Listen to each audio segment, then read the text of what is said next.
Yeah. That is true. Like this. That is crazy. That is true. I think we're good. All right, everybody. Thank you all for being here. Adequate notice of this meeting, as required by the Open Public Meetings Act, was provided through the posting, mailing, and filing of the annual notice of regularly scheduled meetings of the Town Council on December 17, 2024. The notice was, on that date, posted on the bulletin board in the municipal building, provided to the Westfield Leader and the Star Ledger, and filed with the clerk of the town of Westfield. Ms. Lawshie, may I have a roll call? Mayor Rindle? Here. Councilmember Sadgood? Here. Dardia? Here. Domagala? Here. Kiefer? Here. Saunders? Here. Armento? Here. Contract? Here. Healy? Here. Please rise for the invocation, given by Councilman Contract, and remain standing for the salute to the flag. We seek blessings on the tasks before us. Bless our efforts with clear insight, our deliberations with wisdom, our work with clarity and accuracy, and our decisions with impartiality.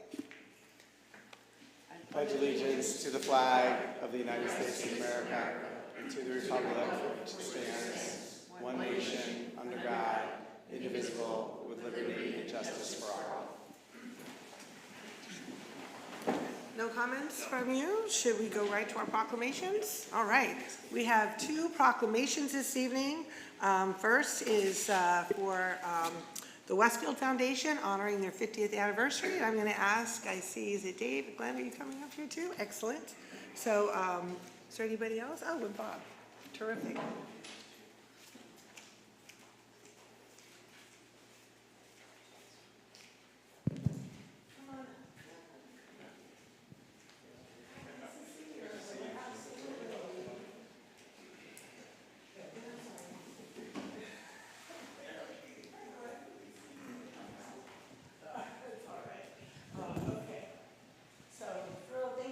For being here. We're thrilled to do this. Whereas the Westfield Foundation, established in 1975, is a nonprofit community foundation dedicated to supporting organizations that foster positive change and elevate the quality of life in Westfield and the surrounding communities. And whereas through purposeful investments in education, the arts, community development, and health and social services, the foundation has demonstrated a steadfast commitment to addressing critical community challenges, advancing equity, and cultivating strong collaborative partnerships to create lasting impact. And whereas the foundation has faithfully served the town of Westfield with a deep sense of purpose, responding to evolving community needs, sustaining local agencies and institutions, and enriching the lives of citizens of all ages. And whereas over the past 50 years, the Westfield Foundation has awarded millions of dollars in grants and scholarships to individuals and organizations whose work benefits the greater community, including but not limited to Children's Specialized Hospital, Mindewasket Park Playground, the Westfield Memorial Library, the Westfield YMCA, the Westfield Board of Ed, and the Miller Quarry House. And whereas, in addition to its grant making, the foundation serves as a trusted steward of managed funds and scholarship funds, helping donors achieve their philanthropic goals while ensuring long-term community benefit. And whereas the foundation is governed by a dedicated board of 15 trustees, all active community members who provide leadership, steward the foundation's endowment, and serve as catalysts in identifying and addressing local opportunities and challenges. And whereas the Mayor and Town Council of the Town of Westfield wish to recognize and commend the Westfield Foundation for its extraordinary legacy of service and express their sincere appreciation for its continued contributions to the betterment of our community. Now therefore be it resolved that I, Mayor Shelley Brindle, on behalf of the Town Council and the residents of the Town of Westfield, extend our heartfelt congratulations and gratitude to the Westfield Foundation on the occasion of its 50th anniversary and wish the organization continued success in the years ahead. Congratulations.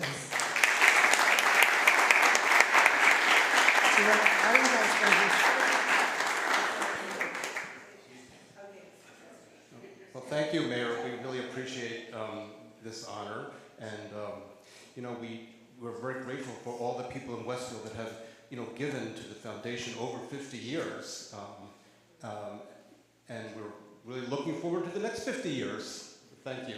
Congratulations. We'll do a quick picture.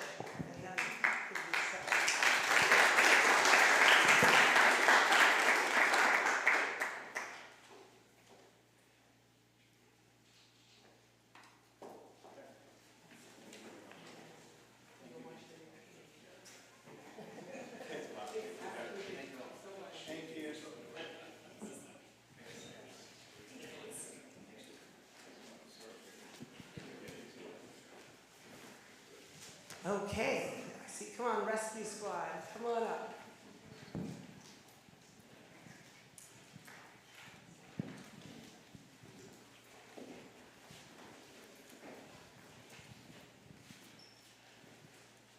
Callie, we gotta stop meeting like this. Callie is everywhere, and the rescue squad is everywhere, so thank you. It's Emergency Medical Services Week. Whereas emergency medical services is a vital public service, and whereas the members of emergency medical services teams are ready to provide life-saving care to those in need 24 hours a day, 7 days a week. And whereas access to quality emergency care dramatically improves the survival and recovery rate of those who experience sudden illness or injury. And whereas emergency medical services fills healthcare gaps by providing important out-of-hospital care, including preventive medicine, follow-up care, and access to telemedicine. And whereas the emergency medical services system consists of first responders, emergency medical technicians, paramedics, emergency medical dispatchers, firefighters, police officers, educators, administrators, pre-hospital nurses, emergency nurses and physicians, trained members of the public, and other out-of-hospital medical care providers. And whereas the members of emergency medical services teams, whether career or voluntary, engage in thousands of hours of specialized training and continuing education to enhance their life-saving skills. And whereas it is appropriate to recognize the value and the accomplishments of emergency medical service providers by designating the Emergency Medical Services Week. Now therefore I, Mayor Shelley Brindle, on behalf of the Town Council, do hereby proclaim the week of May 18th, 2025 as Emergency Medical Services Week in the town of Westfield, and encourage the community to recognize the EMS profession and the essential service it provides. Thank you very much. Kelly. Thank you, Mayor Brindle. We are also, just like the Westfield Foundation, very grateful for everyone that contributes to our mission. We've been serving the town of Westfield now for 74 years, and we're really thankful to have the support of the mayor and the town council, so thank you. We have a few high school kids here, so maybe you want to make a little call out about volunteers? We do. We start accepting volunteers as young as 16. We have a very prestigious program. We only have 11 spots available. So please apply if you're interested. And you don't have to be in high school. You can be a career change like myself, a retiree. We're Westfield residents, so come, serve, work with us. And Callie was my son's high school math teacher, so exactly. So we'll do a quick picture.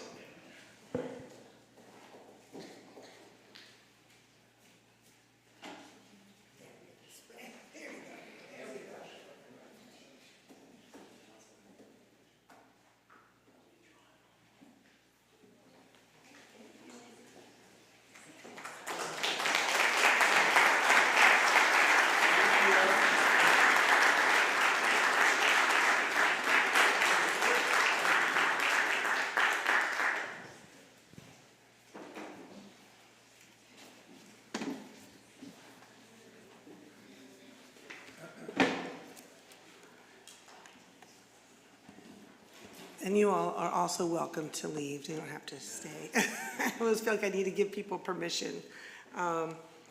Okay, so we have a very busy agenda here this evening. So bear with me while I go through some fairly lengthy opening remarks just to kind of set the stage for tonight.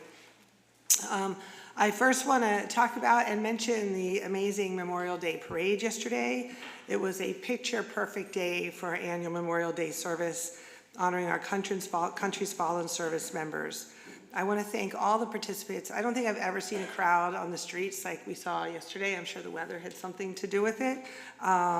It was really incredible, and I just want to make sure to recognize the volunteers who really made it all happen, and that was Joe Mindak, Reverend Allison Phillip, Alan Beto from the American Legion, and Jim McDonald for the time and effort that made the day so meaningful, and of course, to our police and fire departments, our EMS crews and everything else that really made it as safe, and our DPW who brought out all the equipment and made the monuments look so great. So thank you. It was a really special, beautiful day in town yesterday.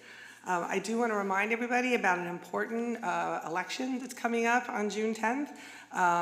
It's the primary, and Westfield, I should say, New Jersey hasn't had a very competitive primary for decades, and that is not the case this year. So I would encourage all those, anybody to register to vote in the primary. You can vote by mail, in-person early voting, and of course on primary election day. The New Jersey Division Elections website will you can check your voter registration status, and June 3rd is the application deadline for a mail-in ballot. You can go and get that at the Elizabeth and the Westfield County Clerk offices. And I also, although you do have to be registered with a party, a Democrat or Republican, to vote in the primary, if you are an affiliated voter, you can actually go to the polls on June 10th and make a party declaration and vote, and then you can always switch it back if you wish. So if you're unaffiliated, you can also participate in the primary as well.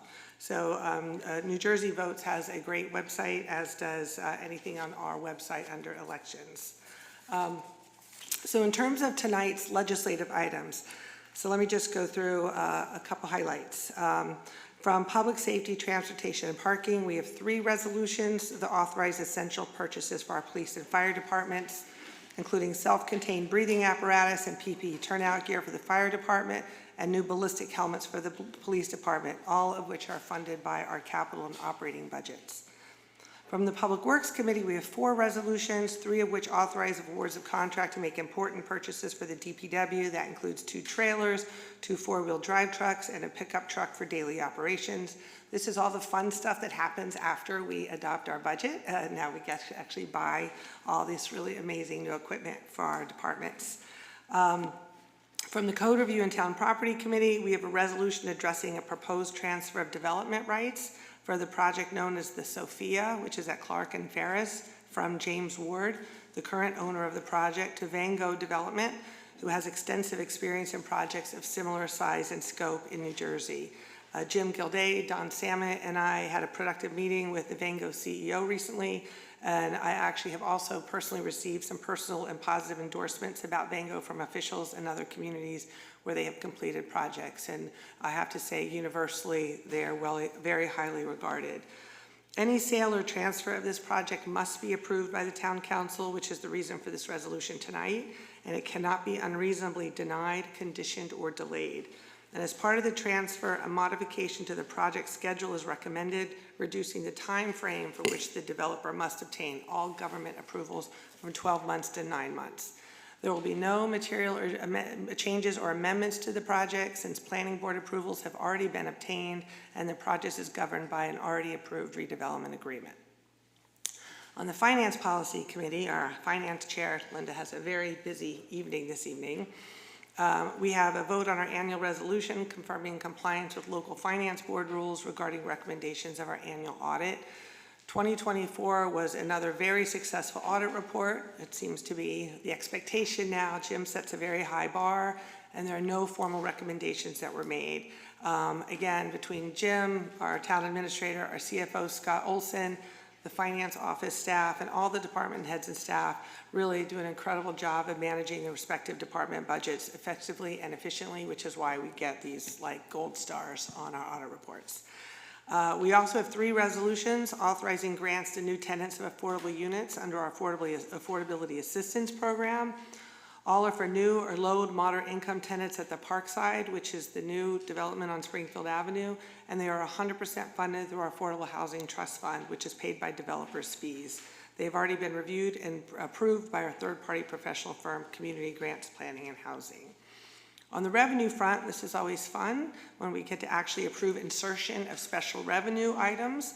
The first is our annual Clean Communities Award, which totals close to $75,000 for '25 to offset costs for our Conservation Center operations and provides a stipend to our recycling coordinator. The second is the $30,000 Community Block Development Grant, which is $10,000 for the annual Senior Transportation Program and $20,000 to offset the cost for the Memorial Park bathroom upgrade. So in addition, I told you it's a busy night, we have 5 ordinances on second reading. A special bond ordinance authorizing the purchase of a new fuel system at the DPW, which serves our entire municipal fleet as well as that of the Board of Education, Rescue Squad, and our shared service with the Borough of Fanwood. We also have a special capital ordinance authorizing $525,000 in the capital improvement fund to be used for the acquisition of parking system equipment, demolition of town-owned buildings at 200 South and 1037 Central Avenues, an engineering and design plan for Quimby Street, streetscape improvements, an existing condition assessment study of the sanitary sewer system, and various improvements to public buildings. This is a fully funded ordinance, meaning that no debt service is generated from this authorization. And then we have an ordinance on second reading authorizing 7 amended and restated financial agreements for 1 Westfield Place, each of which memorializes the terms of the annual service charge or pilot that the applicable project will pay in lieu of conventional taxes on the private streetworks development improvements. We have an ordinance on second reading authorizing a special assessment agreements for 1 Westfield Place, and a special bond ordinance on second reading canceling $12 million of the previously approved redevelopment area bonds authorization to finance the construction of the public improvements for 1 Westfield Place, reducing the total bond authorization from $57 to $45 million. At our last meeting, just to recap for everybody where we are on this project, we voted to adopt the amended redevelopment agreement, or RDA in short, and the long-term exemption application for 1 Westfield Place. Those were voted and adopted already. And we also voted unanimously to advance on second reading the related financial ordinances that are on tonight's agenda.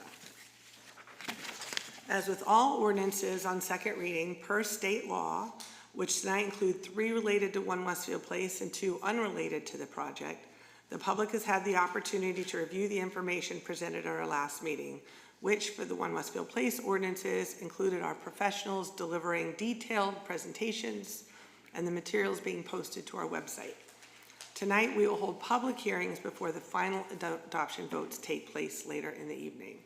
This is a standard municipal process which is legislated by the state and is followed by all of New Jersey's 564 municipalities. As a reminder, these updated 1 Westfield Place financials reflect the updated redevelopment plan and redevelopment agreement terms and details and provide the town with even greater protections than the original agreements did. They reflect the reduced size and scope of the amended RDP, which was adopted last October, and a reduction in debt authorization from 57 to 45 million. Tonight's votes represent a significant and much anticipated milestone for 1 Westfield Place, and we are very excited to finally get this project underway. It's also a good time to reiterate why we embarked on this project in the first place, and why the inclusion of the small portion of the North and South Avenue municipal parking lots is critical to achieving our overall objectives of this transformative project. First and foremost, this project's primary objective, as set forth in the town's master plan, was always to grow and diversify our local economy to ensure that our downtown could survive the boom and bust economic cycles that have led to high vacancy rates in the past, while delivering unprecedented new sources of commercial tax revenue to stabilize and reduce taxes over time for our overburdened taxpayers. Additionally, 1 Westfield Place delivers public benefits that will mitigate long-standing traffic, parking, and congestion challenges, provide engaging spaces for community gathering, art, and events, revitalize the South Avenue downtown corridor, and improve the overall downtown streetscape. The project has always been viewed in totality, and by combining a small 2.3-acre portion of our town lots with the privately owned 7-acre Lord & Taylor property, the whole becomes far greater than the sum of the parts.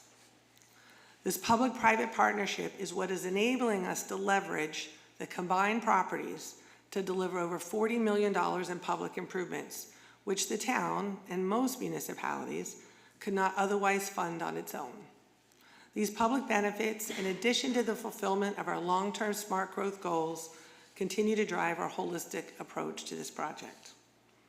So tonight, just in terms of process, each ordinance on second reading will have a separate public hearing, during which time members of the public may comment or ask questions to the governing body specific to that ordinance, which we will be prepared to answer before moving to final votes. Our redevelopment counsel, bond counsel, Matt Jessup, he will be providing more context on each ordinance and will also respond to questions that were posed at the last meeting as promised. So Matt is joined by Steve Malenik, our redevelopment counsel, and Bob Powell, our financial analyst, all of whom have worked on this One Westfield Place from the beginning to advocate for the town's best interests, which of course is and always been our top priority. So just to reiterate how this is going to work, so I'm going to ask Matt to come up in just a minute, and then we'll give a little preview on the ordinance, and then the public hearing portion of it is specific to that ordinance.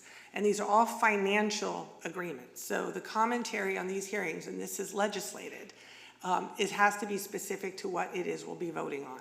If you have other comments unrelated to the financial agreements that are voting, you can bring them up in the public comment portion later in the meeting. But things related to the scope and size or specific height or any of those issues is not what's being voted on tonight, but you can certainly bring those up later in the public comment session if you like. So with that, I'm going to ask Matt to come up and give a little preview of the ordinances and preemptively address some of the comments that were raised or questions that were raised in the meeting that we had 2 weeks ago. So with that, Matt, thank you. Sure. Good evening, Mayor, council members. Matt Jessup, McManaman, Scotland and Bauman, your redevelopment bond counsel. I'm also going to tag in Steve Malenik at one point to answer a few of the questions that we received at the last meeting that are, more related to the redevelopment agreement. But to start, going back to sort of, I think, Mayor, what you started with, the ordinances, the legislation that's on for tonight. Mayor, as you mentioned, the redevelopment agreement amendments, those were already voted on. That's already done. So we're really here to finish the finance component of this project. So you have a couple things on your agenda. One is public hearing and final adoption of the ordinance that approves the 7 financial agreements. Financial agreements are the documents that memorialize the terms of the pilots, the payment in lieu of taxes. At the last meeting and back in October, November, we went through what those revenues look like as projected, both on a gross basis and then, of course, net of debt service on bonds issued to fund public improvements. One of the key changes we highlighted last time was that these financial agreements include the concept of a minimum annual service charge, so that basically no matter how well or poorly the projects are performing, the minimum pilot payment that the developer will have to make is equal to debt service on our bonds. And as a reminder, any failure to pay a pilot is similar to any one of us failing to pay our real estate taxes. It converts to a municipal lien, it attaches to the land, and it goes through the same legal and ultimately monetary process to produce revenue available in the event of a failed payment or a payment of a lesser amount. As I've probably said here before, because I say it a lot in other places, in projects like this, you have a construction lender who appreciate, or sometimes more than one construction lenders, who recognize that a failed pilot payment becomes a tax lien, which automatically trumps the mortgage on their loan. And so what we see time and time again is that construction lenders are not willing to lose their security, right? The construction lender's only security on the project is the project itself, the land and the improvements on the project itself. And so they're not going to let a municipal lien for $500,000 or whatever that number is trump their mortgage. And as a result, the financial institution ends up typically making that payment. Nonetheless, we've got the minimum annual service charge there. The other ordinance you have on for tonight approves the 7 special assessment agreements. And again, taking half step back, the financial agreements and the pilot govern revenue when the project is built going forward for the next 30 plus years. The special assessment agreements are documents that we hope to never use, but they are in place from today until construction is complete and the pilots kick in. That is the security in the event that essentially the project starts, we issue bonds, and the project then gets delayed for one or more reasons. And then the revenues are not there to pay debt service on our bonds, which again is not an option. We can't charge a pilot because a pilot can only be charged on improvements. In this circumstance, the improvements aren't done yet. But you are allowed to charge a special assessment on property that is not improved or partially approved, et cetera. So similar to the pilot, we have a special assessment agreement, 7 of them, that say if bonds are issued and we are short revenues, you will pay the amount necessary to pay debt service on our bonds. And if you don't, we will attach a lien on your property and we will move to monetize, foreclose, et cetera. And again, I would suggest that, you're halfway into the ground. The only way the lender is going to get repaid at that point is if the project gets complete, right? Lenders don't get repaid on projects that never get done. So again, we would expect to see that lender step up. Nonetheless, we have that secure lien. We're not relying on it by any stretch, but practically speaking, it's what we tend to see. So we'll have that lien on that property in the event that after we issue our bonds, pilot revenues do not come online. The third document that you have on your agenda, not an ordinance, but a resolution that ties to the third ordinance, which of course is the bond ordinance that cancels $12 million of debt that is not needed. Important that we wanted to downsize the amount of bonds we can issue to right size it to our new project revenues based on this revised scope of project. We didn't want to be able to issue too many bonds relative to the amount of revenue that we are now anticipating under this revised version of the project as it got approved in late 2024. So with that bond ordinance, cancels $12 million of debt. This is not unlike what you do with your general capital bond ordinances for repaving roads or parks or playgrounds. You estimate a cost, you execute, and then you end up canceling the difference. Now, admittedly, those differences are usually a lot smaller than $12 million, right? The projects are probably a lot smaller than they are in this case. But the idea of basically not having too much excess debt authorization in your net debt number, in front of the rating agency, et cetera, is an important fiscal management tool. You do it with your general capital projects. We want to do it with this project as well. There's also a resolution that cancels $12 million of bonds, and I confess that's probably pretty confusing, but so let me take you all through it. When you issue bonds, bonds are authorized by the ordinance, but then there is always an accompanying resolution that sets details of those bonds that are not included in a bond ordinance. So when you last did a bond sale for general improvement bonds, you had, I don't know the issue, but you had probably multiple bond ordinances that funded various projects. You also adopted a resolution, a bond resolution, that provided all the details of that sale that are not included in the bond ordinance. What is the form of the bond? Who's authorized to execute the bond? When, where, how, and why do you sell the bonds? You pledge your tax-exempt, status to the bonds. You authorize your bond counsel to undertake actions. There are certain SEC requirements you have to comply with, so you covenant to do that in a bond resolution as opposed to in the ordinance. So again, not unlike your general improvement bond sales, in 2023 when you adopted the original bond ordinance, you also adopted a bond resolution. It felt weird to have a bond ordinance authorize lesser debt or cancel debt and leave a bond resolution hanging out there that still had the higher amount of debt authorized. And while, as you all may know, what can be done by resolution can certainly be done by ordinance. So could we have done all of that in the ordinance as well? Probably, but we had done it by resolution. We figured better to keep everything from 2023 to 2025 mirrored, right? Anything that was approved by ordinance is being approved by ordinance or canceled by ordinance, and anything that was approved or canceled by resolution is now being approved or canceled by resolution. So it may seem like a repetitive document. It's not. It's an accompanying or complementary document, right? Certainly the authorization of debt in your statutory net debt limit, that's driven by the bond ordinance, that's really important. But the details of the sale of the bonds, we wanted that same size amount to match the new amount that we're leaving out under the bond ordinance. So with all of that said, Mayor, you had asked us, the professional team, to address some of the questions that were raised at the last meeting and raised since then. So I'll sort of go through them. I think they might be a little bit in order if my notes were right, but obviously if we missed anything, we trust that you'll check us on that. So I think the first question was asked was whether we are factoring in existing revenues off the Lord and Taylor properties when we were showing revenues to the town of about $164+ million, and then net of debt service about $109 million to the town for municipal budget use. Of course, what comes along with that net number are the value of the public improvements, right? So you're really getting that $165 million of value. But is that 109, 165 greater than we are getting now, right? So I do think it's important to take a half step back and recognize that today, those Lord and Taylor properties are paying the town about $110,000 a year in taxes.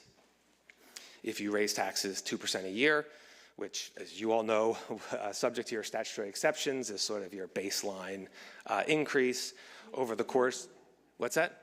No, and I'm thrilled, trust me. But as a baseline number, typically when we look at these things, because of the 2% cap, we do look at that as an overall number. If we take that $110,000 a year, 2% a year over 32 years, we end up at about $4.8 million, so call it $5 million.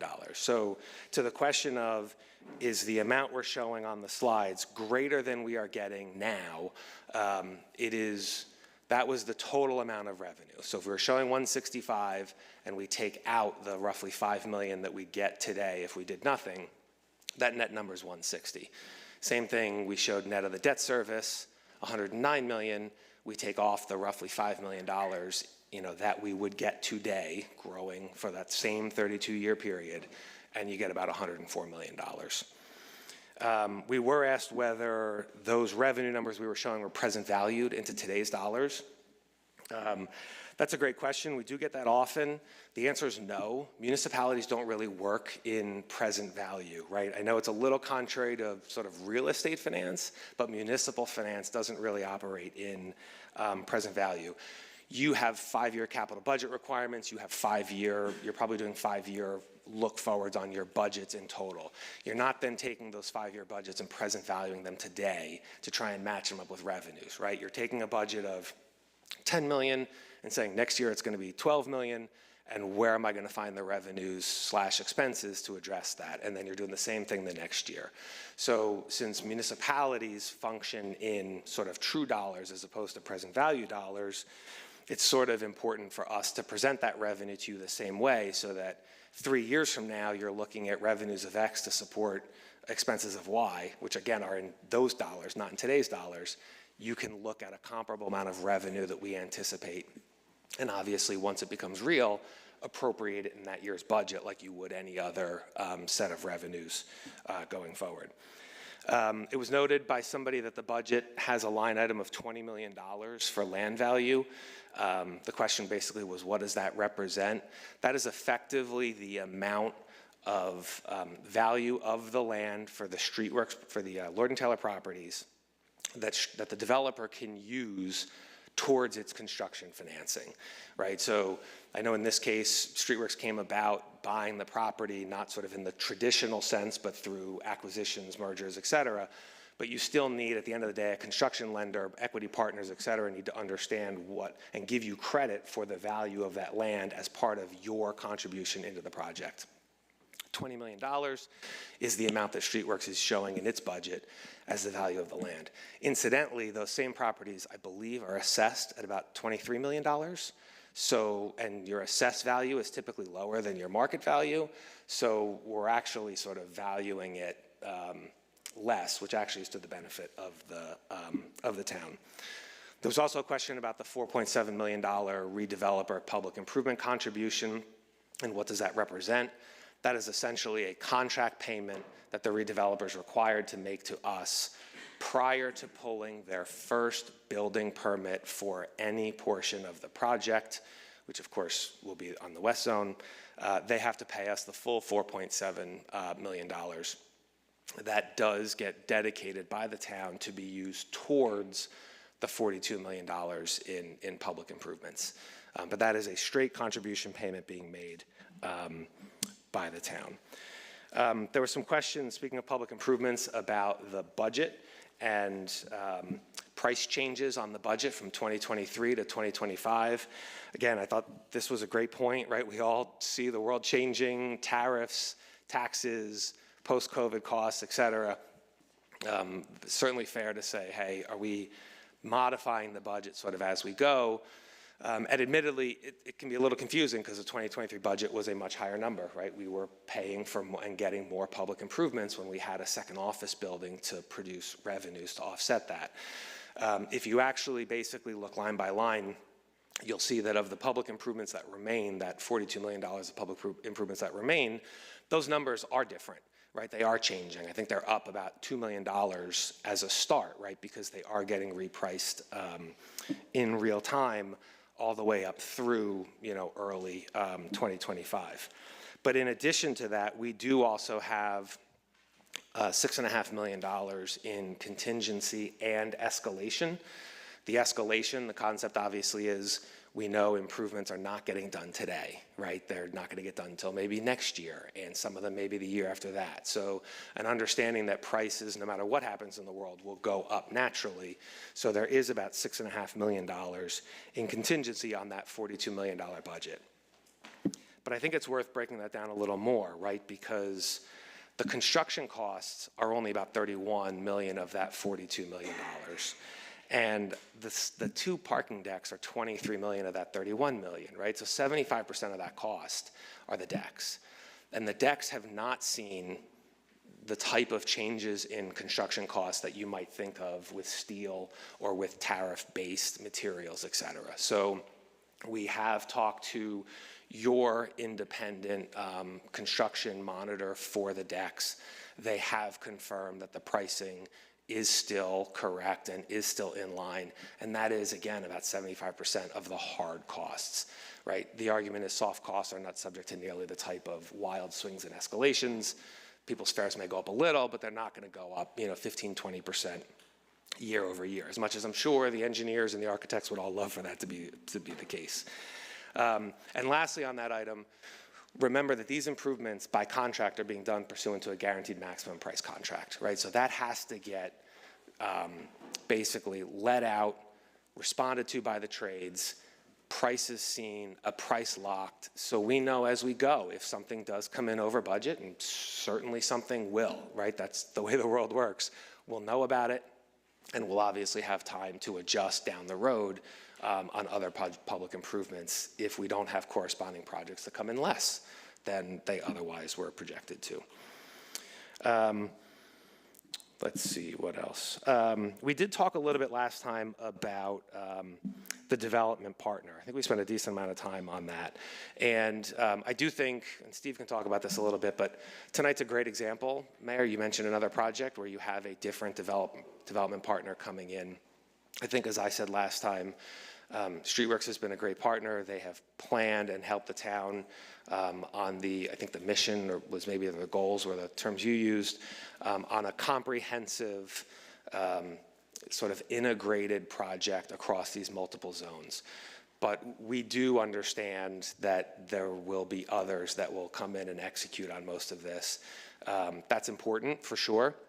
The redevelopment agreement goes through great lengths to provide you all with the not only protections, but the discretion to ultimately approve those transfer partners. There was a comment about the south office, the south parking deck coming before the south office being ready to go.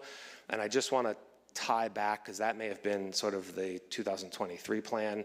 So just recall that the south parking deck is part of now the phase 1 public improvement bonds, which are tied to the west zone.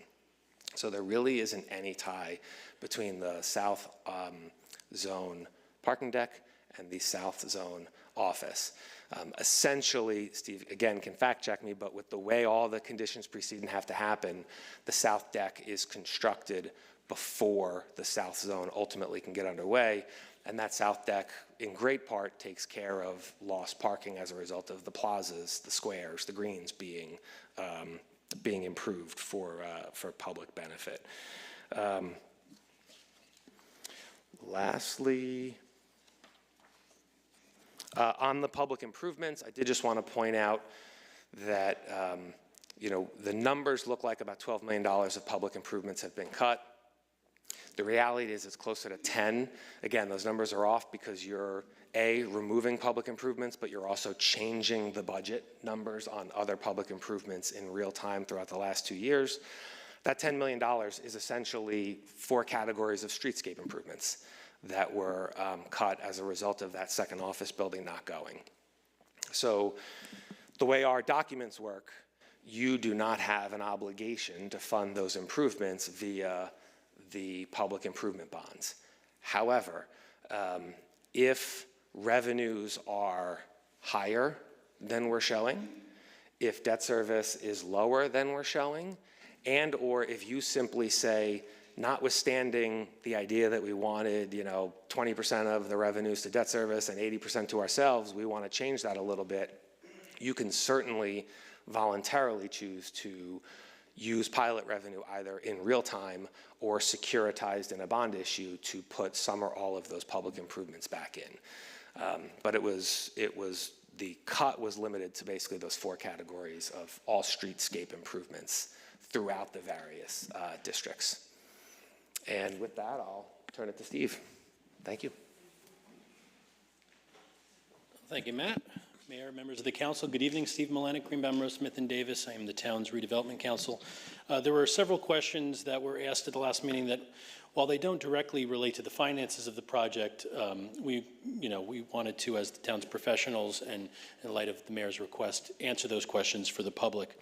The first question from Ms. Sherwood was, will we be losing affordable housing units if the total number of residential units drops? And that is a reference to the redevelopment agreement provision that provides that if the residential units drop, thereby the percentage of residential units that have to be affordable then drops. This was a negotiated term because we allowed for the developer to reduce in scope the number of residential units by up to 10%. Why? Because at the time of the redevelopment agreement, there were no fully fleshed out construction plans, site plans, and going to the planning board was going to be some time. So to allow them to decrease the scope, not increase the scope, was allowable. However, we didn't want them to go below 10% because we needed to preserve our security and the pilot revenues coming from that. So to ensure that we had proper protections, that there was going to be a sufficient number of units that are deed restricted for those that need it in town, if we were to lose any of the lower moderate income housing units, we were going to replace it with what we call workforce housing units, which is a phrase in other jurisdictions we call attainable housing units, but it's something that a lot of municipalities would love to have because that addresses what we call the missing middle. Not low and moderate income people, but your nurses and your teachers and people who don't necessarily qualify but may have trouble finding affordable housing in the municipality. And why it's difficult for a lot of municipalities to find the room to put that into projects is because it's already maxing out the affordability of projects by imposing those low and moderate income units. So adding workforce on top of that becomes difficult. So we saw this as a good opportunity, if that comes to fruition, to get workforce housing units for that missing middle on these projects. But with respect to the comment, how will this affect our 4th round plan that as the last meeting you guys voted to approve? It wouldn't. We were obviously in close consultation with Mr. Samet, your town's planner, who also consulted with your town's affordable housing attorney, Mr. Drill, to confirm that even in those events, your plan is not going to be affected. The next question, also with respect to affordable housing, the question was, the state now mandates 20% affordable housing, but this plan only has 15. That's actually not accurate. The state doesn't mandate 20%. It's every town has their own compliance plan, and you guys know better because you just did it a couple weeks ago, led by your committee from Councilman Haley. And it's a plan that gets put forward, gets vetted by Fair Share Housing Center, and then ultimately goes through the court process to get a substantive certification. It doesn't necessarily require 20%, but we are seeing, I will grant, most municipalities having to go to 20% because their number is at such a level that it requires that threshold. So that's the affordable housing questions. There was a question regarding project oversight and compliance. Who is monitoring the redevelopment agreement requirements, timelines, financial commitments, scheduled milestones, construction cost estimates, design guidelines, criteria, construction oversight and coordination, sequencing, noise levels, all of that? And the answer is us. That's the professional team that you've brought in. So you obviously have your redevelopment council, you have bond counsel, you have a financial advisor, you have Mr. Samet, who is already on your town's team, and you have a host of other professionals, Mr. Federico, who handles the traffic, Mr. Zullo, who handles parking concerns, and you have that whole team. But on top of that, as you heard from Matt, the town brought in its own owner's representative on all the public improvement oversights. They're serving as your eyes and ears to ensure that everything on the public improvement side is properly followed and vetted. So we have a big team to do all of that. I'll add to Matt's comments regarding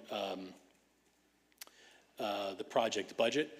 While the project budget did come down, and most of that was in your streetscape improvements and, you know, Quimby Street and the Snickle Way and things like that, the budget did not stay exactly the same. So I know that that has been commented. The budget was adjusted. There are adjustments. If you look at the exhibit to the original redevelopment agreement from 2023 and the exhibit that is attached to the new First Amendment, those line items are all different because they reflect what we now know, because several contracts for soft costs have been entered, design professionals have been engaged, and those costs were built directly back into that budget. And also, if you notice how the redevelopment agreement refers to that budget as an exhibit, the defined term is initial project budget. It's defined that way because it is a fluctuating document. This is a long-term project, and that budget is going to change. And the PICA and the redevelopment agreement both require those budgets to be updated at periodic times, specifically required to be updated before the bond issuances are to occur, but also on request from the town to update those after we get new estimates coming in from design professionals. Let's see. I believe that was all the questions that I had to answer. So thank you. Thank you. Mayor, are we allowed to ask? I'm trying to figure out, should we save them till after the ordinance? Or go ahead, we'll just do it now. Okay. Thank you.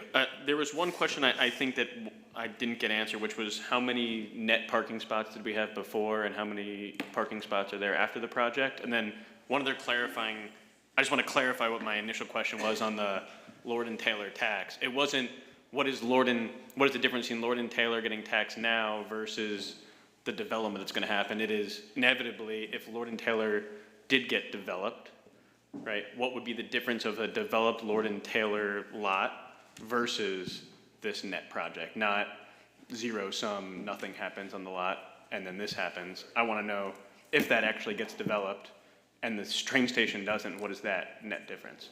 Does that make sense? Correct. I think, yeah. So, yeah. Okay, so a couple things. Steve's going to look at those parking numbers, so we have them for you. I think I was trying to answer the question that maybe Mr. Saunders had asked, as opposed to the question, Councilman, that you had asked. I think he was maybe the first one up, if I recall correctly. So that was the question I had actually was trying to answer was resident or Mr. Saunders' question. So can you just one more time, your question? Nothing to do with this project. Let's assume this project doesn't happen, option A, and Lord and Taylor gets redeveloped separately, nothing to do with this project. They're going to get taxed at some amount. I want to know the difference between that and the 109 that this project would actually bring in. Oh, so basically the revenues that the West Zone produces versus the revenues that the whole project produces. You're asking if the South Zone never gets developed, what are the revenues of the project? I think, right? May I help a little bit? So I think what he's asking is, imagine that the redevelopment project never happened and the landlord owned Lord and Taylor like they do now, but they develop it. Like people were saying, oh, it could be a Walmart, it could be a whatever, right? Let's say they do that. Your average commercial building, assume it's akin to a Lord and Taylor, right? Like something they already had. If they developed it along those lines, they're not paying the property tax you said. That gets reassessed for the value of that property. They pay traditional property taxes at the value of the improved lot. And so then that's one, so compare that now to the full redevelop. I think that would be more apples to apples, what Todd's looking for. So developed as you said the Lord and Taylor, so Let's just say they make a new Lord and Taylor, it's their lot. just an actual storefront. Yeah, just make a new store. Versus that number I certainly don't have because that's an entirely different project than, what anybody would be contemplating. But I will say that there's been no decrease in the taxes that we're receiving from the Lord and Taylor property since the store was closed. They could have gone back and asked for a reduction in the taxes because they're not receiving any revenue from that property right now. But basically what we're receiving now is a good proxy for someone moving into that, or onto that site and opening up a new retail operation there, if that's the question. Okay? Right, it's a fair point. Yeah.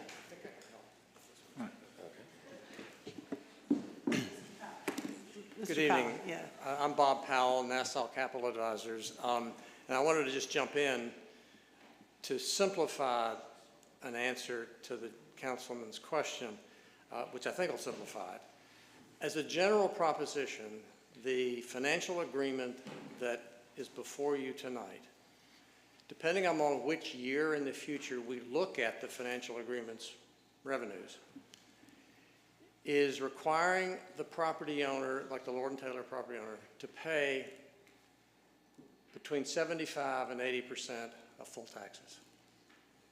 Hold that ratio in mind. So that's basically, if it's a little more complicated than that, if you just eliminated the redevelopment plan and you said we're just going to let them develop the Lord and Taylor building and put up some apartments and there'd be no pilot. I think that's the general gist of your question.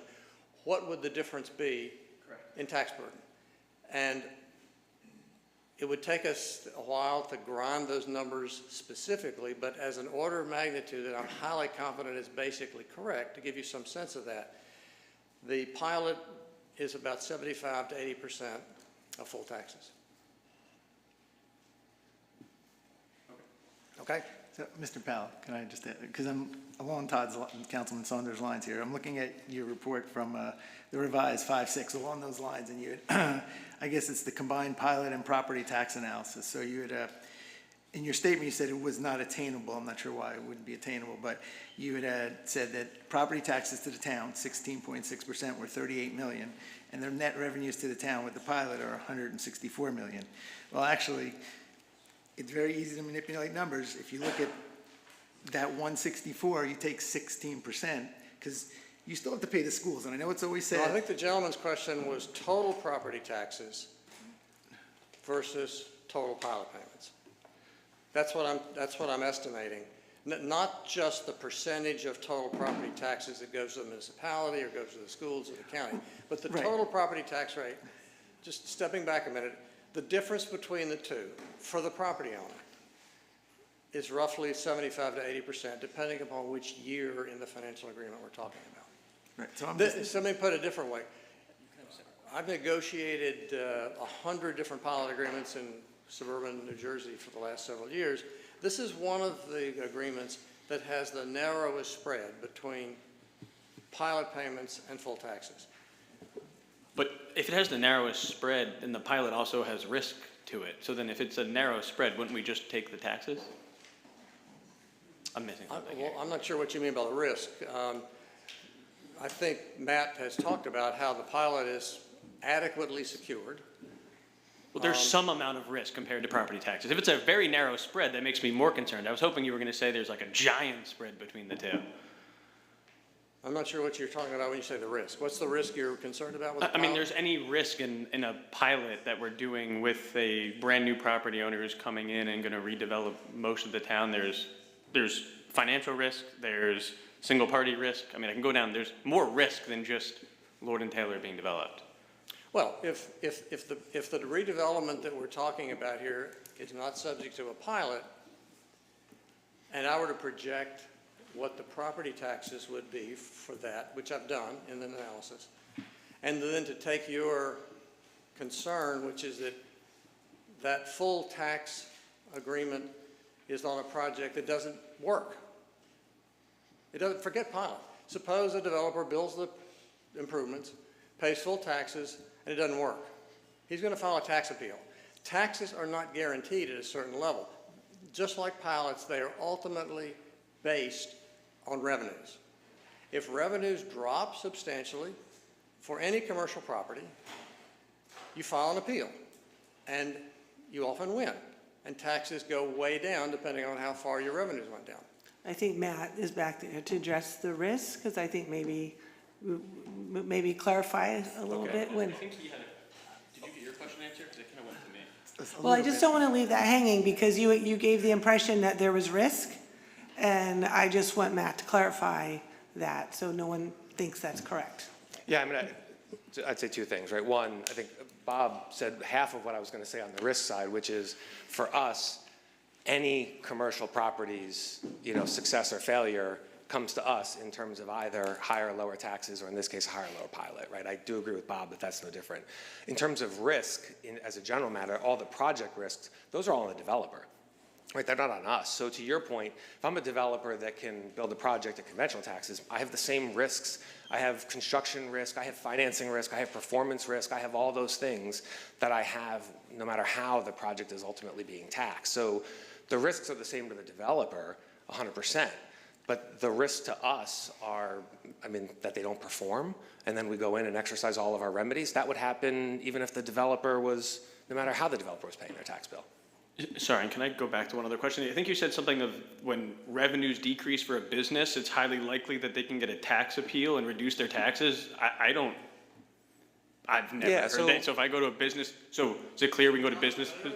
It happens all the time. It happens all the time. That happens all the time. So if businesses downtown are not doing well, they can go for a tax appeal? 100%. The landlord. Okay, good to know. Well, to be clear, the landlord, right? If the business owns their own building, yes. But take what's the South Avenue, the old law firm building that's been vacant forever, right? When that was fully occupied, it produced revenues. It was assessed accordingly. It was taxed accordingly. When there's no revenues, I it comes hope all down. business owners are hearing that if they had a bad year last year, they can come get an appeal. We have tax they're a appeals. property owner. Yeah, we have tax appeals all the time. And to Councilman Hapgood's point, it's actually remarkable that Streetworks and Saks Global has not actually filed a tax appeal because usually it is tied to revenue that they deliver. So ask Tom Jardine, he deals with tax appeals all the time. So why don't we do this? I'm sorry, well, Councilman Armento, why don't you ask this? Then let's get to the ordinance if you don't mind, and then maybe some of this will come out through that. I just want to add that there's a parking question too. Uh-oh.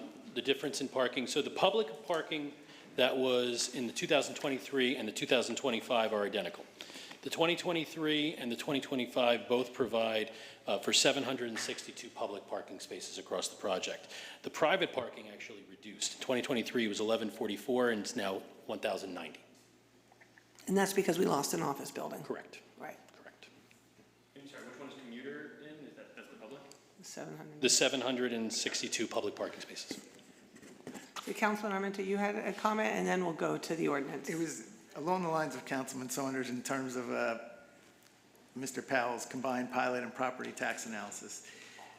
Just looking at that, one of your comments in your letter was that it's not attainable, and I would wonder why it's not attainable, but you provide data that shows that there's property taxes to the town based on 16.6% of 38 million. The net revenue to the town of the pilot is 164, so that difference is 123, but that's very disingenuous, that math there, because somehow we have to fund the schools. We've said that all along. When I was sitting in the audience, people have said that. So I know Mayor Brindle said the schools always get funded.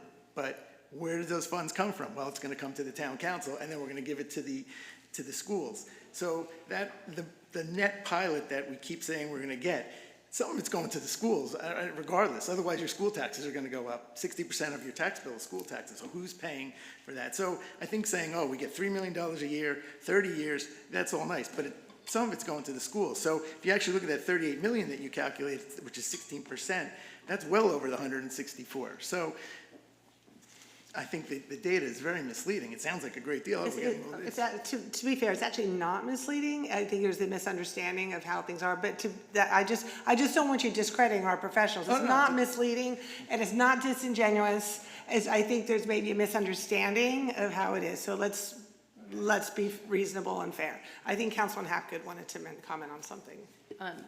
I just wanted to make sure that there wasn't a misunderstanding about how school taxes are paid. We just had approval of the school budget in April. That got approved. And those amounts that the school needs to operate get funded first. So I just don't want people to get confused about a pie chart that I have shown in presentations, and Jim Gaudet shown in presentations many, many times about where your tax dollars go.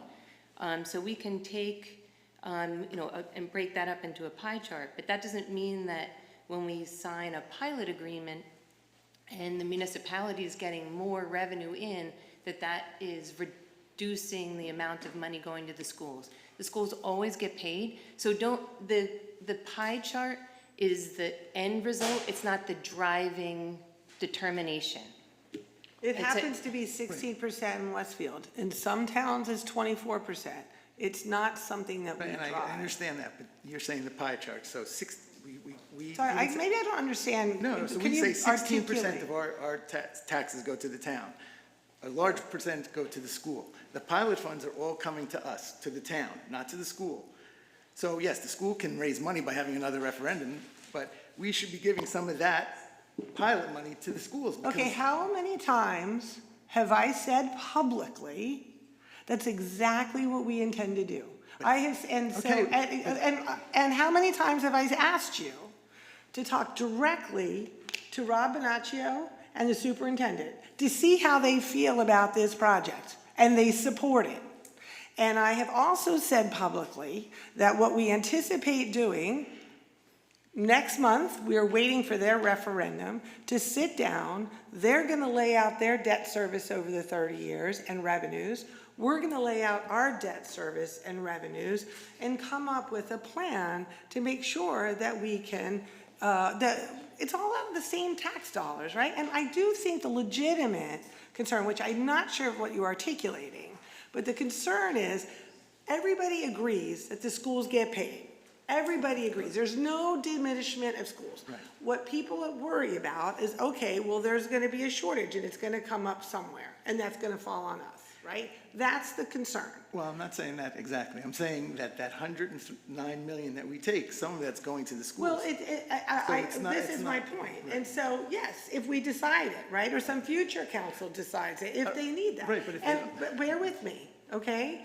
And I also think it's important to note how much revenue is coming from our municipal parking lots today, tax-wise? What are the ratables on a municipal lot? What are municipal? Probably zero, because it's. It's zero, Right. municipal right? lot, Right, So how much are the schools getting from our current municipal lots? zero. Okay, how many apartments are going on our municipal lots? What's gonna be retail? Not very many. Right. So they get no revenue today. There's no kids coming from those lots, right? And there's pilot money coming. So you could argue, all right, is that reasonable to think that we give money to the schools for on ratables that currently nobody collects and doesn't deliver any school kids? But that's a conversation that we're going to have with the schools. And listen, we all are trying to manage our overall tax rate. Well, I pay the same taxes everybody else does, right? So I think it is reasonable to assume that what we will do is talk to them, lay out a debt schedule, and figure out a way that ultimately can mitigate the tax burden on residents, irrespective of where it's going. And but that is no reason to say, let's don't do a pilot, because then we're all diminished. And nobody I know of wants to give 24% of our taxes to the county. I can promise you that. So I think a better path forward is to a place where we're getting 80% of the taxes, we're collecting more of it, and we have a bigger pie to share and contribute to the schools. That's the solution. Assuming they make their pilot payments forward. And There's still the assumptions, as Councilman Saunders said. Let's keep in mind that the pie is getting a lot bigger. It's a lot more That's money the coming in.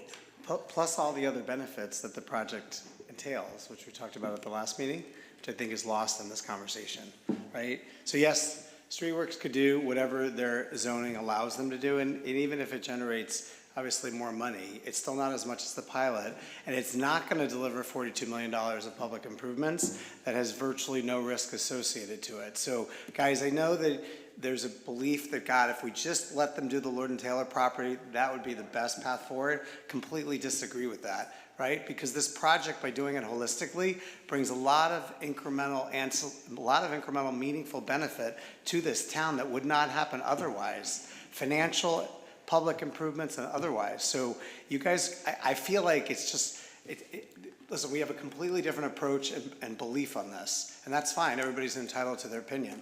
But this project brings a lot of extra benefit that we would not otherwise be able to afford. We talked earlier tonight, unfortunately, about a traffic accident, you know, in front of the North Avenue train station lot. That intersection's not getting improved, but this agreement provides the funding to approve it, right? Because we all know nobody wants higher taxes. You know, our capital budget, which we just approved some supplemental funding tonight, well, we haven't yet, but hopefully we will. I'm assuming we will, right? It's $3 to $4 million a year, roughly, right? Guys, we're talking about $42 million of improvements over the next 5-ish years. So I'm going to ask that we kind of, if you don't mind, let's just move on. I'm sure the public has some comments as well. Sorry, hey, Mayor, I'm sorry. Sure. I have a question for Matt. It won't impact my vote, so if you want to table it, that's cool, but at some point I did want to ask Matt a question. Well, why don't you go ahead and ask Matt, and then we'll go on to the hearing and go. You want me to Yeah, ask the go question now? ahead, sure, yeah, Okay, sorry, Matt. You're on a roll, so you might as well just keep it going. For better or for worse. I wanted to, last time we met, you did say something that stuck in my mind, and I want to explore it with you a little bit more. Sure. We had talked about Saks Global and whatever kind of financial situation they may be in, and you said the situation, Saks Global just doesn't matter. You said their finances just don't matter. And I think I knew what you're getting at with that, and I think what you mean to say, along the lines of what you talked about today, is, look, we have lien on the property in the event that the pilot never gets kicked off. It's project financed. This specific project entity is financed, so it really doesn't matter what Saks Global, the parent's doing. Can you explore that a bit more with me, though, how it really doesn't matter? Because I was trying to think about that after our discussion, and I thought, all right, what happens, nobody wants this, but if Saks Global had to go reorganization or bankruptcy or what have you, what would happen to the project entity itself? Could something happen that would impact the project and the town? And I just, being that you said it very directly and confidently that Saks Global's financial situation doesn't matter, I assume you could just give confidence on that. Sure, yeah, happy to. So first, and I think this happened at our finance committee meeting, right, when we talked to Saks. So first, Saks Real Estate is separate from Saks Retail, Yep. right? And so a lot of the news, a lot of the colorful news is focused on Saks Retail, right? Councilman Damagala asked a lot of great questions of Saks, of our developers last time, I think, to see how they answered more than what they answered, right? Contrite, honest, open, et cetera. So these two entities are, right, they're separate divisions under Saks Global. I sort of said that for, I think, a couple reasons. One, yes, as projects individually get financed, they're going to get capitalized based on the project being built, the value of the land, and the equity generated. And as soon as that project gets launched, it is isolated and it's on its own, right? Two, so for any project that happens to, what happens at Saks Global and how they may overreach to Saks Real Estate doesn't impact that, right? Two, I think of it from the perspective of, even if I am managing a business that is struggling, I am going to find the highest value I can out of whatever assets I have. Mm-hmm. And the highest value for these properties are as they are zoned today, yep. Right? They're not, I'm sorry, as they are zoned today under the redevelopment plan, right? To be able to produce the type of housing and office and mixed use that are there. So to turn around and say, we need to just have a fire sale, first of all, it would go to another developer, right, who would turn around and build this, be obligated under the redevelopment agreement to build the same project and be subject to all of your transfer rights. But I also view it as you're going to chase in that circumstance the highest value, which is completion of this project either by selling it to another developer, which would be great because then in the sense that then Saks Global truly doesn't matter. We have no contractual relationship, no matter how you draw the chart up to them. You know, or they end up doing it, and again, as soon as each project launches, it goes off on its own. So I think for all of those reasons, from my perspective, you know, it's what happens from here until getting these things signed and getting governmental approvals, right? Getting through planning board, because at that point, projects are going to launch or they're going to get transferred. And even if Saks comes down and somehow tries to grab it, the value there is through this highest and best use. Got it, okay. And while you're here, sorry, I wasn't going Kind of anywhere. related, I'm bootstrapping here, but bear with it. You also said something today. You said that the south parking deck gets built before the south zones, commercial, right? And I understand that. But it dawned on me when you said that, I thought, because the south commercial, the commercial part of the south zone, in order for that to get kicked off, I believe, Steve, you pointed this out, they got to get the anchor tenant first, right? So you got to get the anchor tenant before you kick off the commercial building.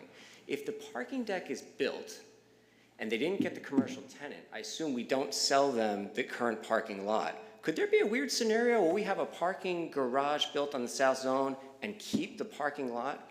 Like, let's say they never get the commercial tenant, right? We got the south side parking deck built. They say, hey, we can't get the tenant. We say, oh, we're done with you guys, right? We're not selling you our lot anymore because that's part and part, that you didn't meet that condition preceding. Correct. Now we got a lot of parking, all right? Like, could that happen? That could absolutely happen, and now you have, in that situation, a garage there that replaces some of the parking that you're gonna lose doing the North Green or in the South Plaza and all of that. But you also didn't sell them that land, and now that land is still within your control to do whatever you want with it, sell it to a different developer. We would no longer have that project, as we talked about the last time. You would have the rights, if they weren't able to hit their conditions precedent by that deadline, to terminate them from the project, and you would be able to, we would then evaluate what to do then. Right, so we terminate them. Now, how do I get my money for the lovely deck I just built? That comes into the lien? Or? Yeah, that deck is completely, even though it's on the same south side. Right. Financially, it is completely independent of the private component on the south. It is tied instead to the west. So it doesn't get constructed until it meets its conditions precedent on the construction on the west side, because it's the pilot from the west that is funding the south. That's right, so that'll be my source of revenue to pay for that lot. Correct. Gotcha, okay, thank you. The south private is only funding the north garage, Got it, which yep. we don't start until they have the You tenant. mentioned that, okay. And David, we wanted to make sure that the south side got the benefit of like the plaza and the green and all that kind of stuff, which is why, and yet. Correct, and so that's why in the amendment, we accelerated the south side in order to be able to bring benefits to that, irrespective of what happened with the office.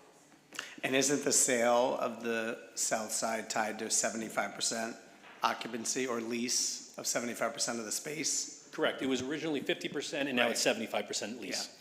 Okay, last comment, and then we're gonna move on. I would like to make one last comment, because I'm glad, Steve, that you mentioned all the conditions precedent, because those were very, very carefully negotiated points to make sure that we never end up in Councilman Kiefer's scenario where, we're having to take over properties or take advantage of the special assessment, because everything is sequenced and there's a lot of protections in place at every step to make sure that we're not proceeding with the project until a lot of tests are met on the part of the developer.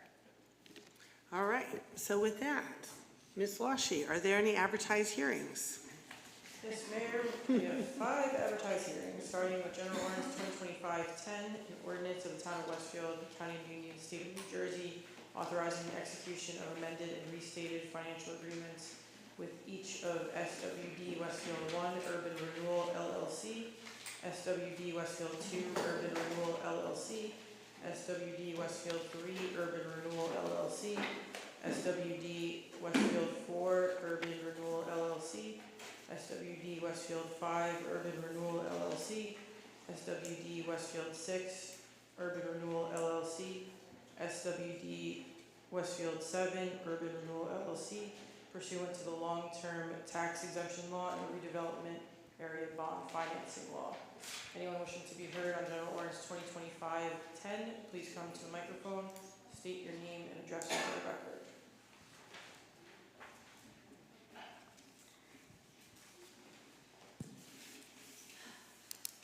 Carla Bonacci, 603 Lawrence Avenue, and I guess you'll tell me if I'm at the wrong ordinance, because there's so many. And nobody take it personally if I say, like, this isn't it, go to the next one, it's just kind of the. Oh, sure, I got it. Yeah, okay. Okay, so my comments and questions are relative to the public infrastructure scope and costs.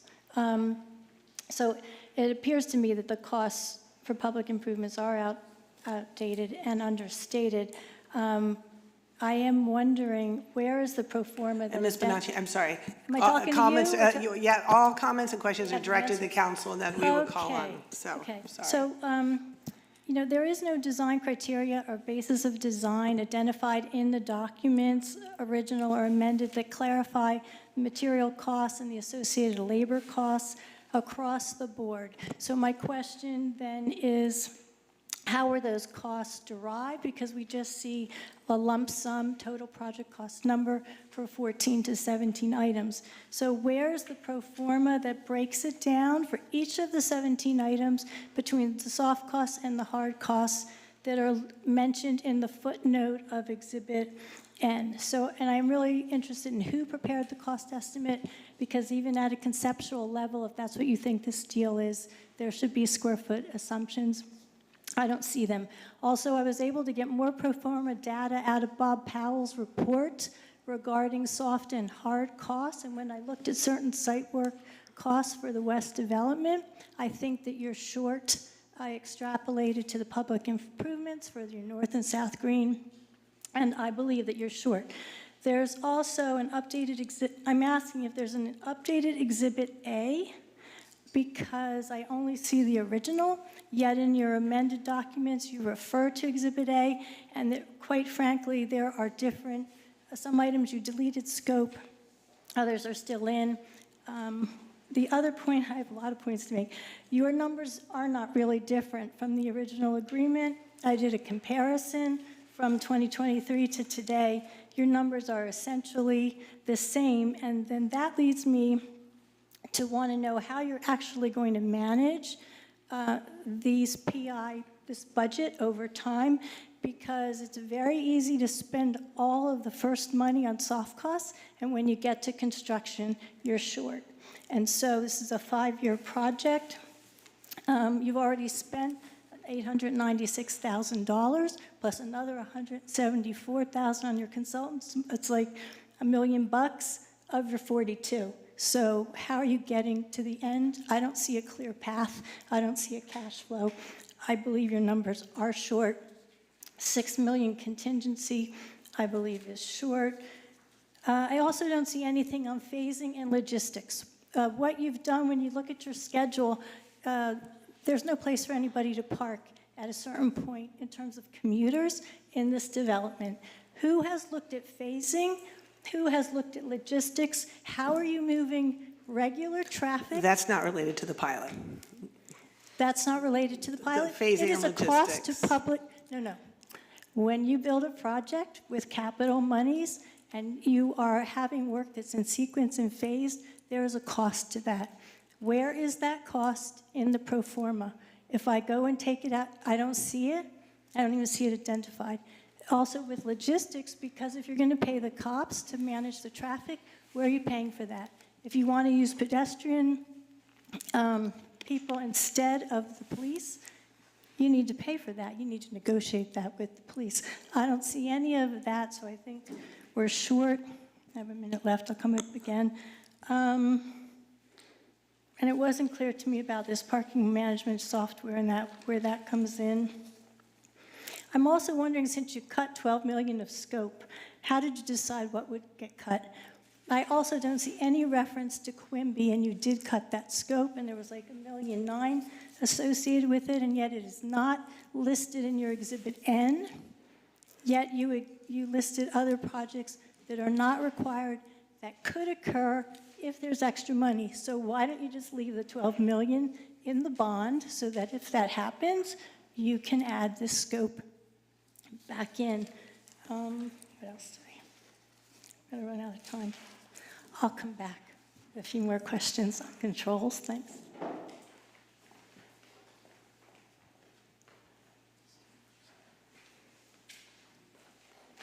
Oh, I thought, Tom. I don't know if you guys want to, if that's Matt or Steve or. Sure. So a number of them. Let's see.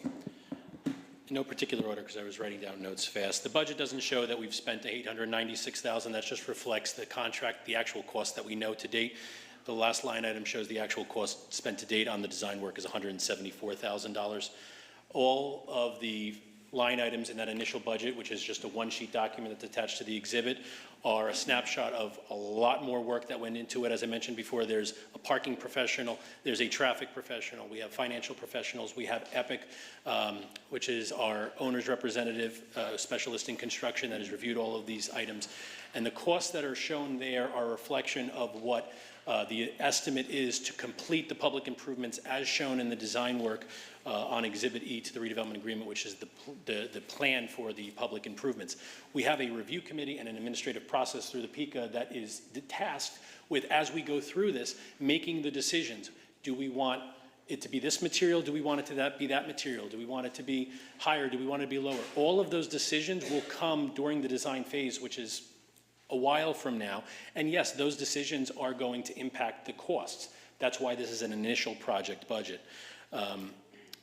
So I disagree with Ms. Bonacci that the costs are understated. With respect to Quimby, it is not shown on the budget because, as I mentioned before, it is not in the project anymore and it is not being funded by the first bond issuance. There was a comment made that there's other things listed in the bond issuance that are not required.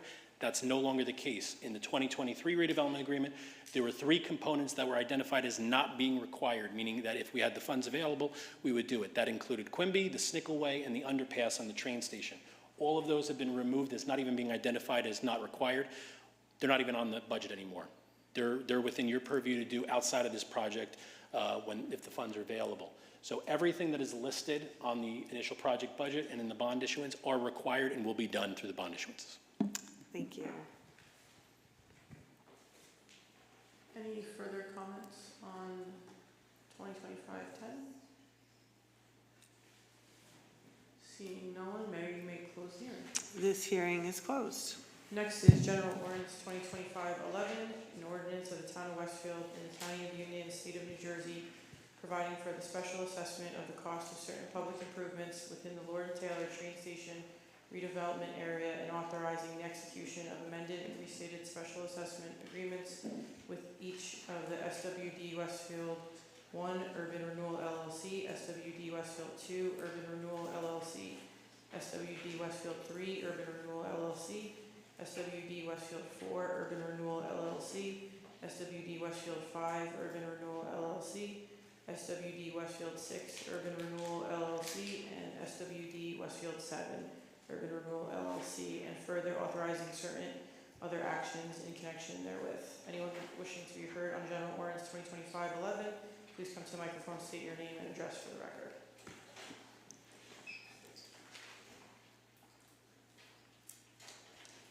Seeing no one, Mayor, you may close the hearing. This hearing is closed. Next is Special Ordinance 2025-02, a bond ordinance canceling $12 million of an appropriation and bond anticipation note authorization originally made to provide for aid to the Lord and Taylor train station redevelopment project located in the Lord and Taylor train station redevelopment area in and by the Town of Westfield in the County of Union, New Jersey. Anyone wishing to be heard on Special Ordinance 2025-02, please come to the microphone, state your name and address for the record.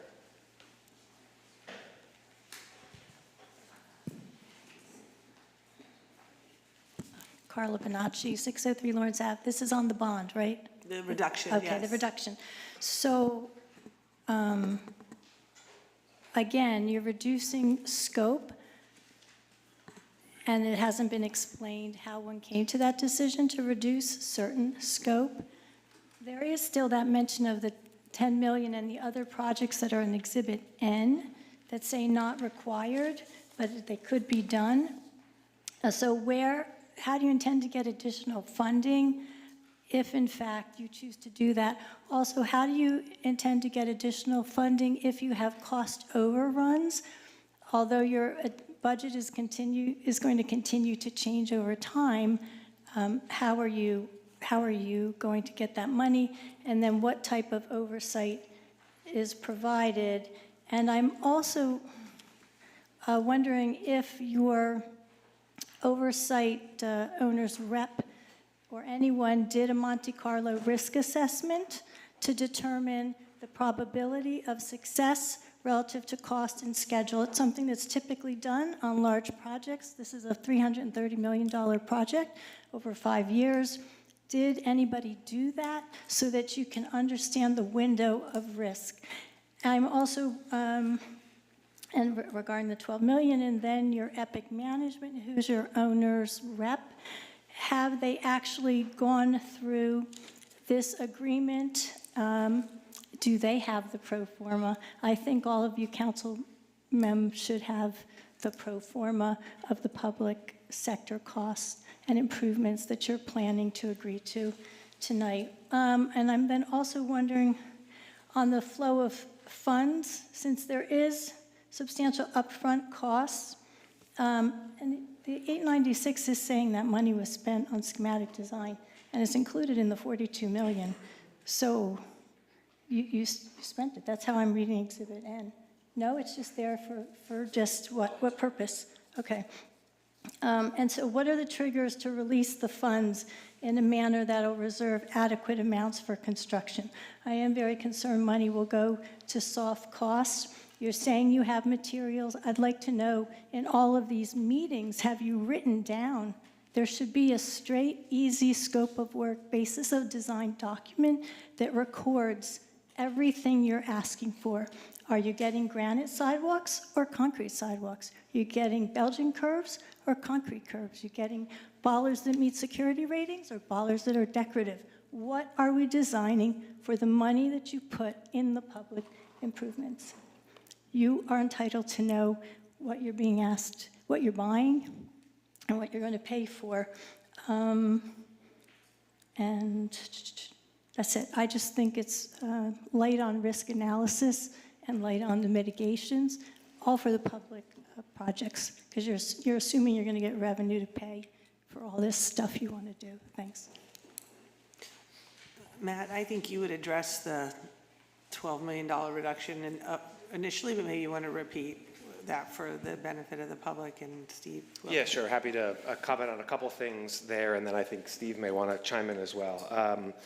So in terms of the reduced scope, I certainly don't want to speak on behalf of, obviously, the council, but we basically started with the things that are required by the project or resulting from the project, certain traffic intersections that we'll need and we want to be improved. We then looked at the things that were critically important from a public safety and public enjoyment perspective, the North Town Green and aligning, Elm and all of the things that happen there.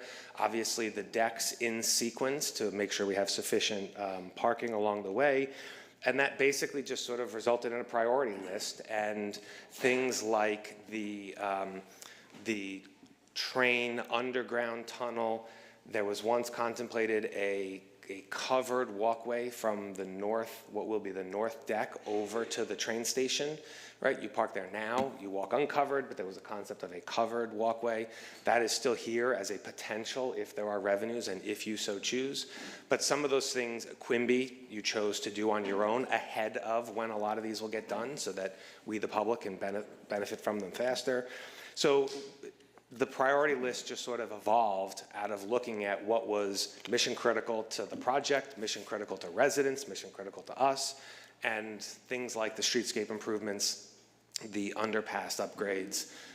Those things were what ended up in that, what we call sort of residual public improvements that may happen or may not happen.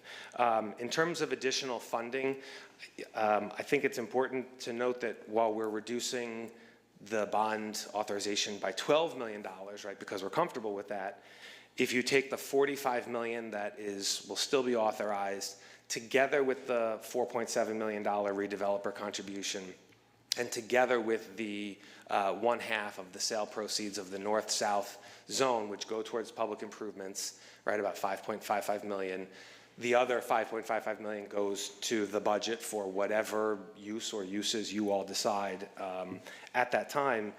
You really have about $55 million of total cash to undertake these improvements. So look, if 42 with the contingencies and the decks being good numbers, if it turns into 45, there is enough authorization and cash contributions to be able to afford those improvements.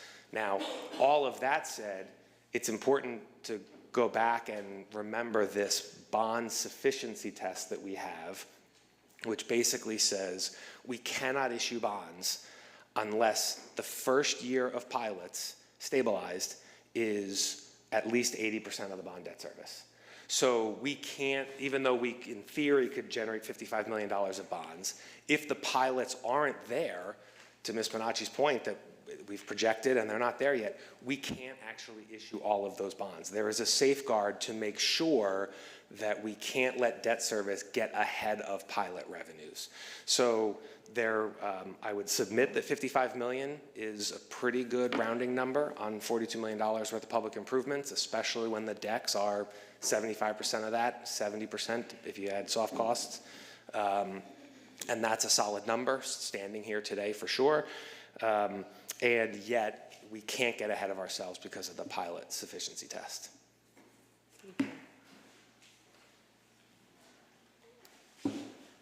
The $896,000 that's listed there is a reflection of the contracts that we've already negotiated with respect to the soft costs and the design professionals. It's listed separately because we actually know what those costs are. They're not estimates. The next line item on there, the $174,000, is what has actually been spent towards the public improvements. That's the difference there. With respect to why Quimby is not listed on Exhibit N, the reason for that is that project's underway.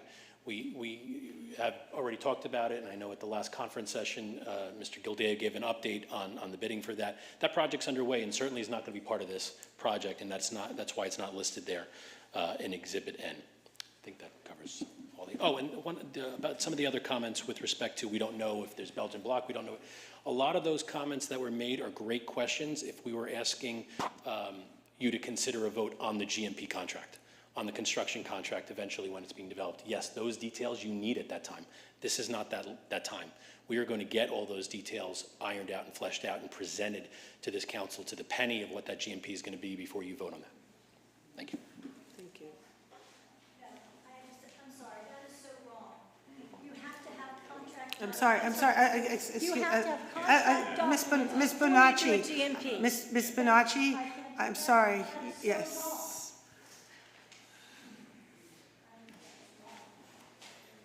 Any further comments on Special Ordinance 2025-02? Seeing none, Mayor, you may close the hearing. This hearing is closed. Next is Special Ordinance 2025-03, Bond Ordinance to authorize the replacement of the vehicle fuel system at the Department of Public Works Yard in, by, and for the town of Westfield in the County of Union, State of New Jersey, to appropriate the sum of $990,000 to pay the cost thereof, to make a down payment, to authorize the issuance of bonds to finance such appropriation, and to provide for the issuance of bond anticipation notes in anticipation of the issuance of such bonds. A motion to be heard on Special Ordinance 2025-03. Please come to the microphone, state your name and address for the record. Seeing no one, Mayor, you may close the hearing. This hearing is closed. Next is Special Ordinance 2025-04, Capital Ordinance of the Town of Westfield in the County of Union, State of New Jersey, authorizing the making of various public improvements and acquisitions in, by, and for the town, appropriating therefore the sum of $520,000 and providing that such sum so appropriated shall be raised from the capital improvement fund of the town. No motion to be heard on Special Ordinance 2025-04. Please come to the microphone, state your name and address for the record.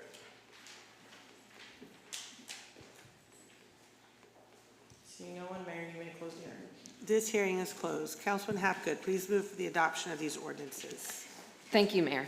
I'd like to move for the adoption of General Ordinance Number 2025-10, Ordinance of the Town of Westfield and the County of Union, State of New Jersey, authorizing the execution of amended and restated financial agreements with each of SWD Westfield 1 Urban Renewal LLC, SWD Westfield 2 Urban Renewal LLC, SWD Westfield 3 Urban Renewal LLC, SWD Westfield 4 Urban Renewal LLC, SWD Westfield 5 Urban Renewal LLC, SWD Westfield 6 Urban Renewal LLC, and SWD Westfield 7 Urban Renewal LLC pursuant to the long-term tax exemption law and the redevelopment area bond financing law.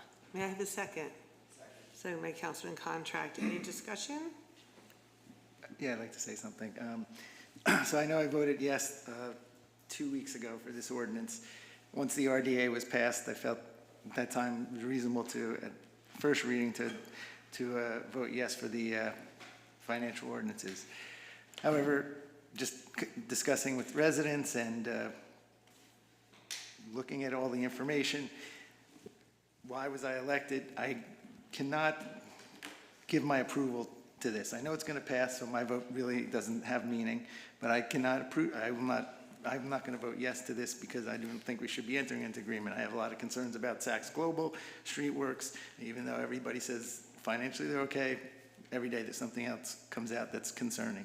So for those reasons, I'm not going to vote yes for this, but I will vote yes for the next two, especially for the bond reduction. I think that is prudent for the town to take a smaller bond out. Plus, it also leaves future town councils with less that they have to maneuver with, and if they need future money, they can always raise another bond. But this I will not be voting yes, but the next two I will. Anybody else? Okay, please call the roll. Councilmembers Hapgood, Yes. Dardia, Yes. Domagala, Yes. Kiefer, Yes. Saunders, Yes. Armento, No. Contract, Yes. Healy, Yes. Mayor Brindle. Yes, this motion is carried. I'd like to move for the adoption of General Ordinance Number 2025-10, Ordinance of the Town of Westfield and the County of Union. Sorry, I've lost my place. Let me start over. Next, I'd like to move for the adoption of General Ordinance Number 2025-11, Ordinance of the Town of Westfield and the County of Union, State of New Jersey, providing for the special assessment of the cost of certain public improvements within the Lord and Taylor train station development area, and authorizing the execution of amended and restated special assessment agreements with each of the SWD Westfield 1 Urban Renewal LLC, SWD Westfield 2 Urban Renewal LLC, SWD Westfield 3 Urban Renewal LLC, SWD Westfield 4 Urban Renewal LLC, SWD Westfield 5 Urban Renewal LLC, SWD Westfield 6 Urban Renewal LLC, and SWD Westfield 7 Urban Renewal LLC, and further authorizing certain other actions in connection therewith. May I have a second? Second by Councilman Contract. Any discussion? Please call the roll. Councilmembers Hapgood, Yes. Dardia, Yes. Domagala, Yes. Kiefer, Yes. Saunders, Yes. Armento, Yes. Contract, Yes. Healy, Yes. Mayor Brindle. Yes, this motion is carried. I would also like to move for the adoption of Special Ordinance Number 2025-02, bond ordinance canceling $12 million of an appropriation and bond anticipation note authorization originally made to provide for aid to the Lord and Taylor Train Station Development Project located in the Lord and Taylor Train Station Development Area in and by the town of Westfield in the County of Union, New Jersey. May I have a second? Second. Second by Councilman Domagala. Any discussion? Please call the roll. Councilmembers Hapgood, Yes. Dardia, Yes. Domagala, Yes. Kiefer, Yes. Saunders, Yes. Armento, Yes. Contract, Yes. Healy, Yes. Mayor Brindle. Yes. Next, I'd like to move for the adoption of Special Ordinance Number 2025-03, bond ordinance to authorize the replacement of the vehicle fuel system at the Department of Public Works yard in, by, and for the town of Westfield in the County of Union, New Jersey, to appropriate the sum of $990,000 to pay the cost thereof, to make a down payment, to authorize the issuance of bonds to finance such appropriation, and to provide for the issuance of bond anticipation notes in anticipation of the issuance of such bonds. May I have a second? Second. Second by Councilman Contract. Any discussion? Please call the roll. Councilmembers Hapgood, Yes. Dardia, Yes. Domagala, Yes. Kiefer, Yes. Saunders, Yes. Armento, Yes. Contract, Yes. Healy, Yes. Mayor Brindle. Yes, this motion is carried. Next, I'd like to move for the adoption of Special Ordinance Number 2025-04, Capital Ordinance of the Town of Westfield and the County of Union, New Jersey, authorizing the making of various public improvements and acquisitions in, by, and for the town, appropriating therefore the sum of $520,000, and providing that such sum so appropriated shall be raised from the capital improvement fund of the town. May I have a second? Second. Second by Councilman Dardia. Any discussion? Please call the roll. Councilmembers Hapgood, Yes. Dardia, Yes. Domagala, Yes. Kiefer, Yes. Saunders, Yes. Armento, Yes. Contract, Yes. Healy, Yes. Mayor Brindle. Yes, this motion is carried. May I have a motion to approve the minutes from the Town Council Conference and regular meetings of May 13th, 2025? So moved. Moved by Councilman Dardia, second. Second. Second by Councilman Damagala. Any discussion? All in favor? Yes. Opposed? This motion is carried.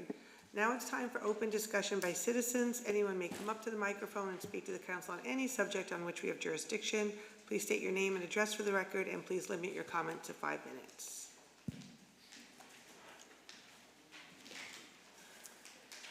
Jeff Kirschenbaum, 533 Birch Avenue.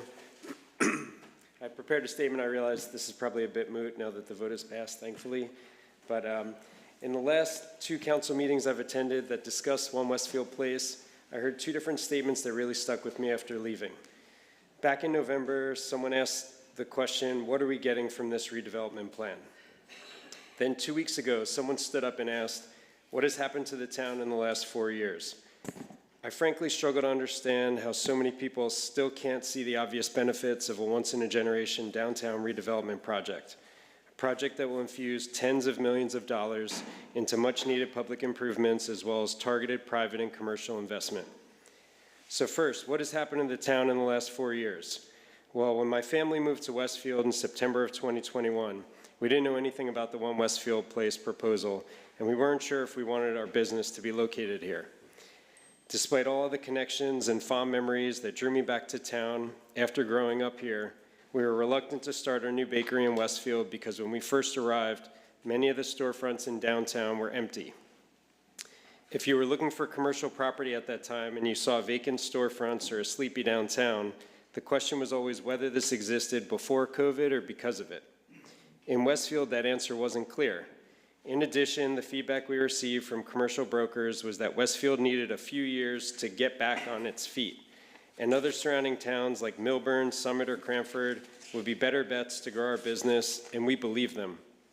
That's when Dawn Mackey, a former councilwoman and consummate champion for Westfield, convinced us that this was the perfect time to come here and that we could help lead a wave of new businesses to invigorate our downtown.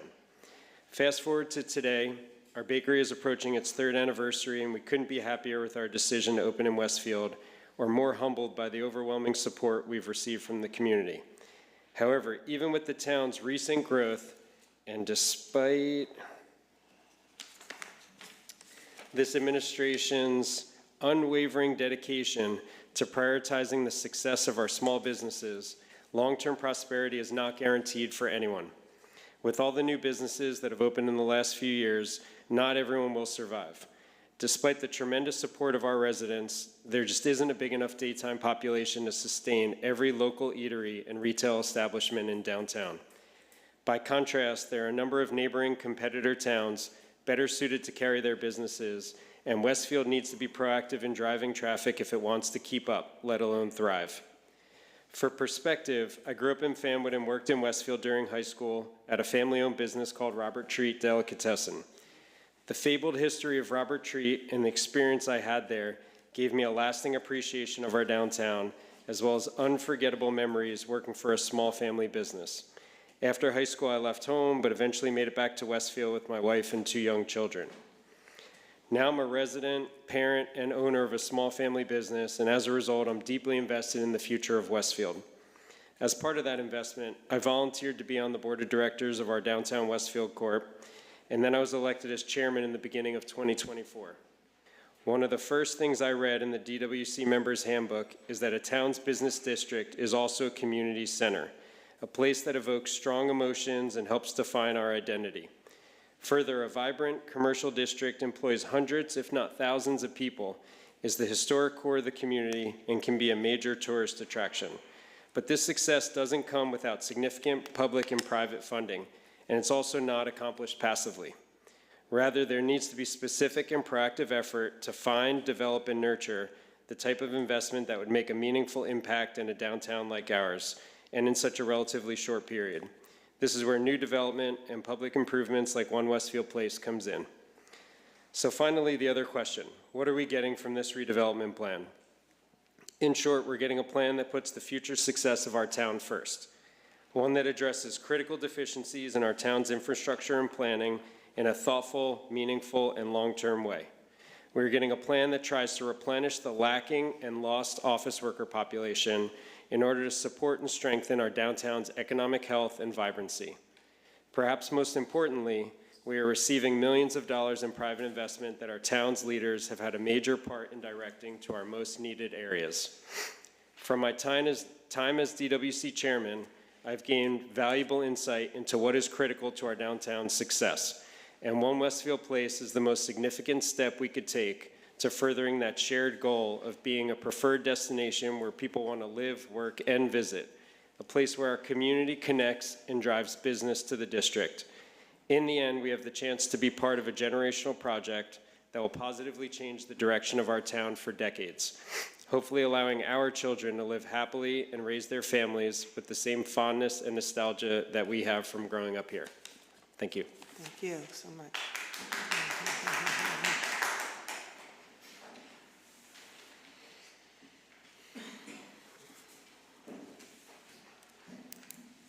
Bob McNamara, 603 Lawrence Avenue. I wanted to address two items. The first, Mr. Jessup has now said twice that the south garage will be complete prior to the south office being constructed. That's actually incorrect according to the schedule. I just took a look at the schedule that was in the redevelopment agreement and just read them off.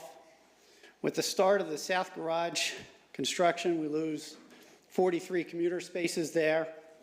3 months later, starts the south side office building. So in essence, for 9 months, we lose the entire south side parking lot because the construction of the parking garage and the office building are going concurrently for those 9 months. After that, the north side parking garage starts, again with site remediation. So at that point, for that last 2.5 months, we lose all of our commuter parking. All 624 spaces are lost because all 3 are under construction at that point, just so it's clear. The other thing I wanted to mention, Mr. Miniak talked about the parking count. Again, that number 762 is incorrect. 35 of those spaces are for the residents in the north building. 14 of the spaces that are assigned there at the plaza are not shown in the renderings. The renderings only show 11, a loss of 14 spaces there. And he's also counting the spots that are in front of the south office building. So in essence, the difference in terms of actual parking is 697 spaces. So we started existing-wise, we have 801. Now we have 697. So in essence, with the project, we've lost a total of 104 spaces. I just want everybody to understand those are the numbers that we got from THA, the parking consultant. Thank you.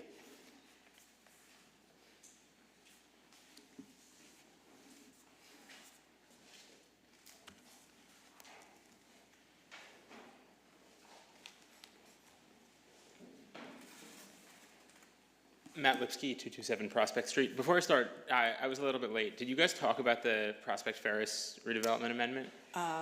We talked about it. I mentioned it in my opening remarks, but we haven't voted on that yet. Okay, because my comments relate to that.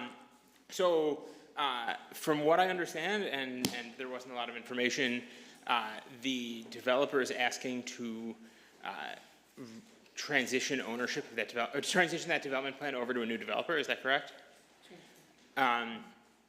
So I want to remind this council of, one, the tremendous public opposition that there was to this project, and that one of the major reasons for that was the sort of massive size and scope for that location. The current developer, who is a longtime Westfield resident, made a lot of very ambitious promises in exchange for the ability to do this very large project, including 2 levels of underground parking, including moving and then bringing back the historic home, all of which were extremely expensive. And for that developer with that commitment and who we put through that much of a ringer to then not be able to successfully complete the project raises further doubts that anyone would be able to do that in this funding environment at the level that this town is expecting and asking for. So I would encourage you, if there's an opportunity in the process of reviewing this proposal, to take it as a chance to consider renegotiating and rescoping the project to a more reasonable and achievable size. If this developer couldn't do it successfully, it is unlikely, I think, that another developer would be able to do so. Thank you.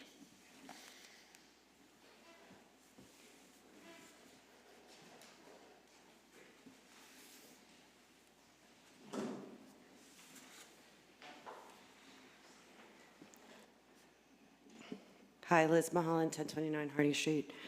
I feel like there's a little bit of a confusion going on with some of the conversations I've heard.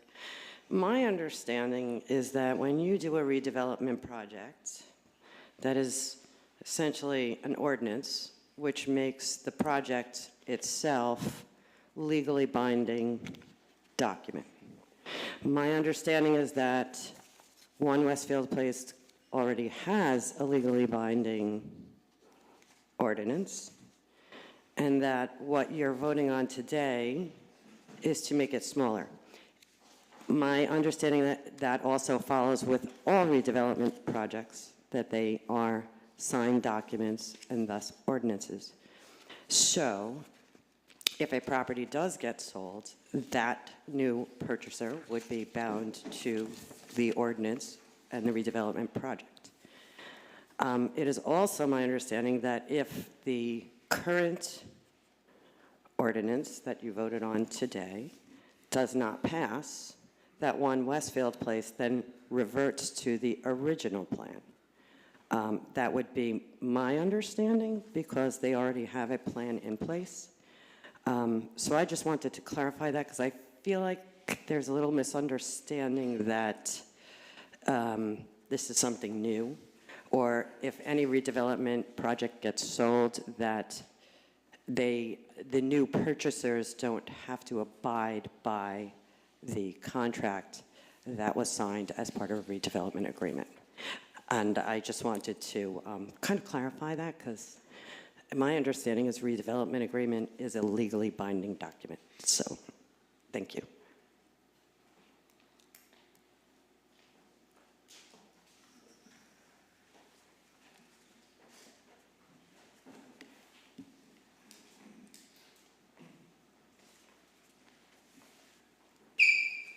Sorry about that. Jim Boyes, property owner at 122 Ferris Place. Good evening, Mayor and Council. The reason I'm here tonight, I want to also make comments regarding the proposed assignment of the Prospect Ferris redevelopment project to entity Vango Westfield LLC. As you consider this request, there are several critical questions that need thorough examination. It's my understanding that this LLC was only recently formed, and therefore it's important to understand who Van Gogh LLC is, their prior experience with similar projects, and whether the current developer will retain any stake in the project. Furthermore, it would be beneficial to know the financial backing of Van Gogh, the number of projects they're currently managing, and if any independent assessments have been conducted regarding their projects on projects of this scale. The residents of Lower Prospect and Ferris deserve clear answers to these questions, especially from our First Ward council persons. We recall that the initial proposal for this project emphasized the property owner's commitment to Westfield and the preservation of the historic home and the establishment of a cultural center. Therefore, it is essential to understand Van Gogh's commitment to our town, and specifically to maintaining the historically designated home, which continues to fall into disrepair. For over a decade, the residents of Lower Prospect and Ferris have witnessed the decline of two once cherished homes into significant examples of neighborhood blight. This situation has been caused by the property owner's neglect, for sure, but also with what appears to be the tacit approval of the town. This inaction has been a disservice to the residents who diligently pay their taxes, abide by local ordinances, and maintain their properties. The deteriorated state of these homes is evident to anyone passing through Prospect Street or even the Trader Joe's parking lot. We ask you consider if such conditions would be acceptable in your own neighborhoods, and whether allowing such neglect aligns with the principles of smart development. The mayor has often stated that redevelopment projects provide the town with greater control over developers. Given this, we seek assurance that Van Gogh LLC will indeed commence construction and that area residents will not continue to endure prolonged delays. We also need to understand what measures will prevent Van Gogh from requesting further assignments or significant project alterations in the future, similar to the OWP situation. And most importantly, we need to know when the concerns and rights of residents of Lower Prospect and Ferris will be prioritized, and if this project could potentially extend for another 5 years. I urge the council to not simply approve this request without careful consideration. Please ask these important questions, share the information you gather with your constituents, and if you're not fully confident in the responses, I encourage you to vote against this resolution in 2 weeks. Thank you for your time and consideration.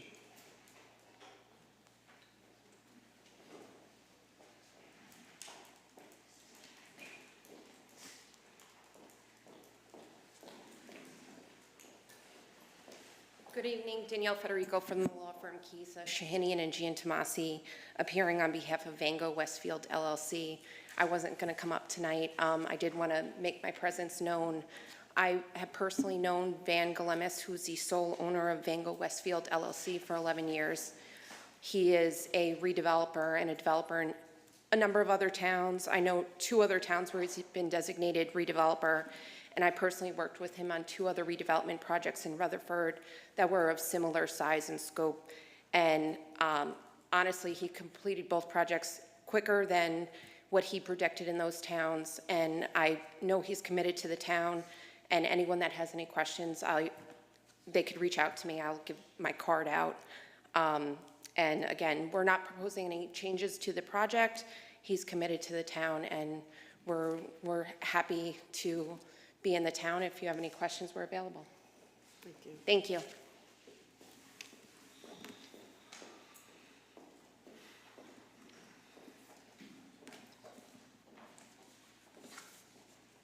Anybody else? Okay, hearing none, I close this portion of the meeting.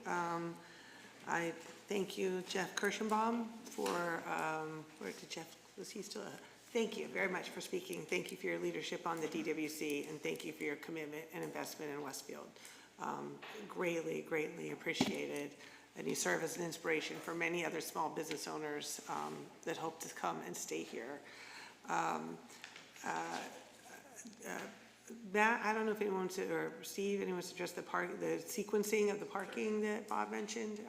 Sure. I did, as the gentleman, I can't remember his name, I apologize, was speaking, I did look at the Gantt chart, which is what he was referring to, and I can see the confusion there, but what is important, if you look at the document itself, 7.9, section 7.9 makes clear that until the south garage is completed and constructed, we will not transfer the land, and they are not allowed to start construction until the land is transferred.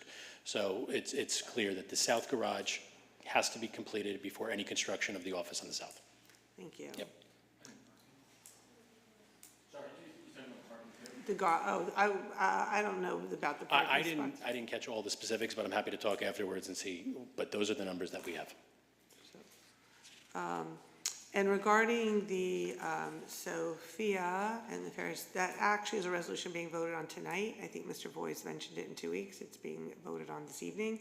And you guys were late, and I think we did address some of these. It's not being transferred for financial reasons. It's being transferred for some personal family concerns that are making it unlikely that they'll be able to carry the project forward for whatever reason. Me and Jim and Don Samet met personally with Van, the CEO of the company. They've been vetted. I've talked to many public officials where they've done and completed work in other towns. Nothing but highest praise for their ability to complete projects on time and manage and operate them professionally. When we met with him, he did say his immediate priority, as soon as that transfer happens, is to clean up the site,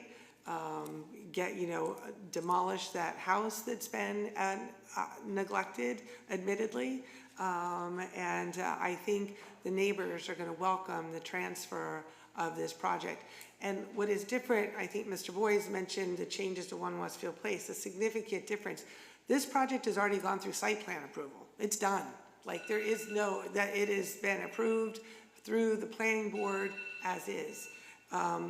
When the transfer with Van, for the CEO of Wango, is that we discussed the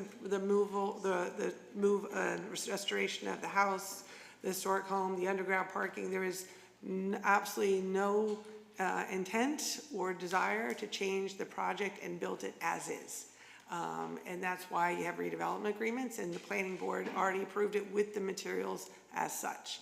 So, and as you may have mentioned, Jim, we mentioned earlier, as part of this transfer, we're accelerating the time frame for them. By the time they get government approvals, it was 12 months, and we've accelerated 9 months because it has been sitting there, we understand, as a blight on the neighbors, and we hope to rectify that as soon as that transfer is complete in the next few weeks. Mayor, sorry, here. Yes. You may want to add, and just because it helps to understand the standard, the legal standard for us for the assignment approval, I would imagine, I think you mentioned this, unless I'm dreaming, it can't be unreasonably withheld, right, Tom? So what I guess I want to say is, even if you wanted us to vote no, we can't just vote no just because we want to redo it all or whatever. You have to show that Van Gogh, for some reason, can't do the project. And for everything I've heard and everything the mayor's talked about, and Jim, they are perfectly capable of doing so. And of course, you have their counsel here that can answer any questions. I just want to point that out, just so people understand. We have a duty here. We don't just get to get emotional. So. Yeah, we cannot unreasonably deny or withhold this transfer legally. And Mayor, I'll just add, as one of the representatives for the First Ward, there are a number of concerns that were raised at the time that this project was being voted on, as it related to the traffic in the neighborhood and the disruptions to people's lives that would happen during the construction, and making some improvements to the way traffic flows happen in that neighborhood. All of those things are still going to happen, and I think Todd and I agree that we'll make sure that the project proceeds with as least disruption to people's lives as possible. And I am encouraged to see Mr. Van Gogh's attorney here tonight. I actually am really heartened by the fact that it's a developer that has so much experience, and in a lot of other vicinities with a lot of tight development conditions to work with. Perhaps they're even better equipped to deal with this than the original developer. So, thank you. So with that, let's move on to bills and claims. Councilman Hapgood. Thank you, Mayor. I'd like to move bills and claims in the amount of $280,741.19. May I have a second? Second. Right, Councilman Domagala. Any discussion? All in favor? Yes. Opposed? This motion is carried. Next on the agenda, reports of standing committees, beginning with the Finance Policy Committee. Councilman Hapgood. Thank you again, Mayor. I have 8 resolutions, 7 of which I'd like to move as a package. The first, a resolution authorizing the CFO to refund Recreation Department fees. 2, a resolution authorizing an affordability assistance grant pursuant to the Town of Westfield's Affordability Assistance Program for a tenant of an affordable housing unit at 1201 Echo Lane, Unit 1201. 3rd, a resolution authorizing an affordability assistance grant pursuant to the Town of Westfield's Affordability Assistance Program for a tenant of an affordable housing unit at 3114 Echo Lane, Unit 3114. Fourth, a resolution authorizing an affordability assistance grant pursuant to the Town of Westfield's Affordability Assistance Program for a tenant of an affordable housing unit at 3214 Echo Lane, Unit 3214. Fifth, a resolution to approve insertion of special item of revenue from our Clean Communities grant. Sixth, a resolution to approve insertion of special item of revenue for our Community Block Development grant. And seventh, a resolution confirming compliance with the local finance board rules regarding recommendation of our annual audit. May I have a second? Second. Seconded by Councilman Saunders. Any discussion? All in favor? Yes. Yes. Opposed? This motion is carried.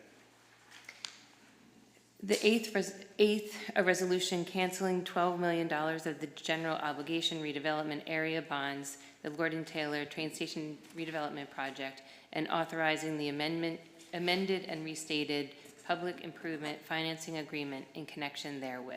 May I have a second? Second. Seconded by Councilman Domagala. Any discussion? Please call the roll. Councilmembers Hapgood, Yes. Guardian, Yes. Domagala, Yes. Kiefer, Yes. Saunders, Yes. Armento, Yes. Contra, Yes. Healy, Yes. Mayor Bidwell. Yes, this motion is carried. Next up is Public Safety, Transportation, Parking Committee. Councilman Dardia. Thank you, Mayor. I have three resolutions I would like to move as a package. Number one, a resolution authorizing an award of contract for the purchase of self-contained breathing apparatus, or SCBAs, for the Westfield Fire Department. And just a note, these are replacing outdated SCBAs and improving our firefighters' safety. Number two, resolution authorizing an award of contract for the purchase of personal protective equipment, PPE, turnout gear for the Westfield Fire Department. And once again, this is to improve firefighters' safety. These are tailor-fitted PPE gears for 4 firefighters.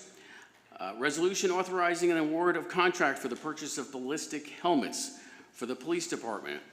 Again, these are to be used for training scenarios and for real-life situations if the need should arise. And a reminder that we, all residents of Westfield, are benefiting from the purchase of these various pieces of equipment at a zero, that's with a 0% municipal tax increase this year. May I have a second? Second. Seconded by Councilman Armento. All in favor? Yes. Yes. Opposed? This motion is carried. Next, Code Review and Town Property Committee. Councilman Contract.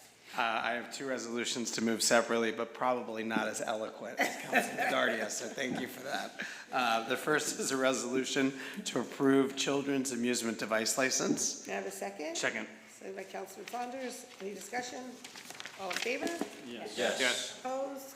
This motion is I carried. think the children of Westfield will appreciate our yes Yes. vote. Second, I'd like to move a resolution approving a First Amendment to the redevelopment agreement with Ferris Prospect Development, LLC, and consenting to this assignment and assumption of the redevelopment agreement and First Amendment to the redevelopment agreement to Van Gogh Westfield, LLC, which we just spoke about. May I have a second? Second. Seconded by Councilman Domagala. Any discussion? Please call the roll. Councilmembers Hapgood, Yes. Dardia, Yes. Domagala, Yes. Kiefer, Yes. Saunders, Yes. Armento, Yes. Contra, Yes. Healy, Yes. Mayor Bidwell. Yes, this motion is carried. Next is the Public Works Committee. Councilman Healy. Yes, I have 4 resolutions, one involving a stipend for the recycling program coordinator, and the other 3 are regarding purchases for the Department of Public Works vehicles and 2 trailers. May I have a second? Second. Seconded by Councilman Armento. Any discussion? Can I just make a quick comment? Sure. I think Jim mentioned it in the 7 o'clock meeting, but our recycling program coordinator, is Richie Eubanks, and he's come to the council, but not frequently. But if you're ever at the Conservation Center and taking advantage of our recycling programs, our Public Works or Conservation Center is considered one of the best in the state. Thank Richie. It's because of Richie, plus the green team, but mostly Richie. He really makes these programs work and tick, and I think we all owe him a debt of gratitude. I don't know how many people take advantage of the recycling programs, but they're numerous, probably the most extensive in the state. And every year we report out on how many tons of stuff is recycled. The environment thanks him, but residents should thank him too. I'm thanking him. Very nice. Okay, yeah, go Richie. Go Richie. All in favor? Yes. Yes. Opposed? This motion is carried. And before we adjourn, this was a very significant night tonight for Westfield. And it's 7 years we've been working towards this. And I do really want to acknowledge our professionals who have been nothing but top-notch and professional. And even if we don't ultimately agree with the outcome, some people, we have to agree and acknowledge how the top-notch professionalism that have been brought to this. So I do really want to thank Matt Jessup and Steve Malenik and Bob Powell, Liz Jeffrey, who's back there, is our economic development advisor, and then of course all the town staff, Jim and Heather and everybody that's been along the way. And I do want to acknowledge the Streetworks folks that are here, Doug Adams and Do You representing Streetworks, and congratulations. We look forward to a really long-lasting, productive partnership with you and the subsequent project with One Westfield Place. Thank you for your commitment and staying with us. With that, may I have a motion to adjourn? A second? Second. All in favor? Yes. Opposed? This motion is carried. This meeting is adjourned.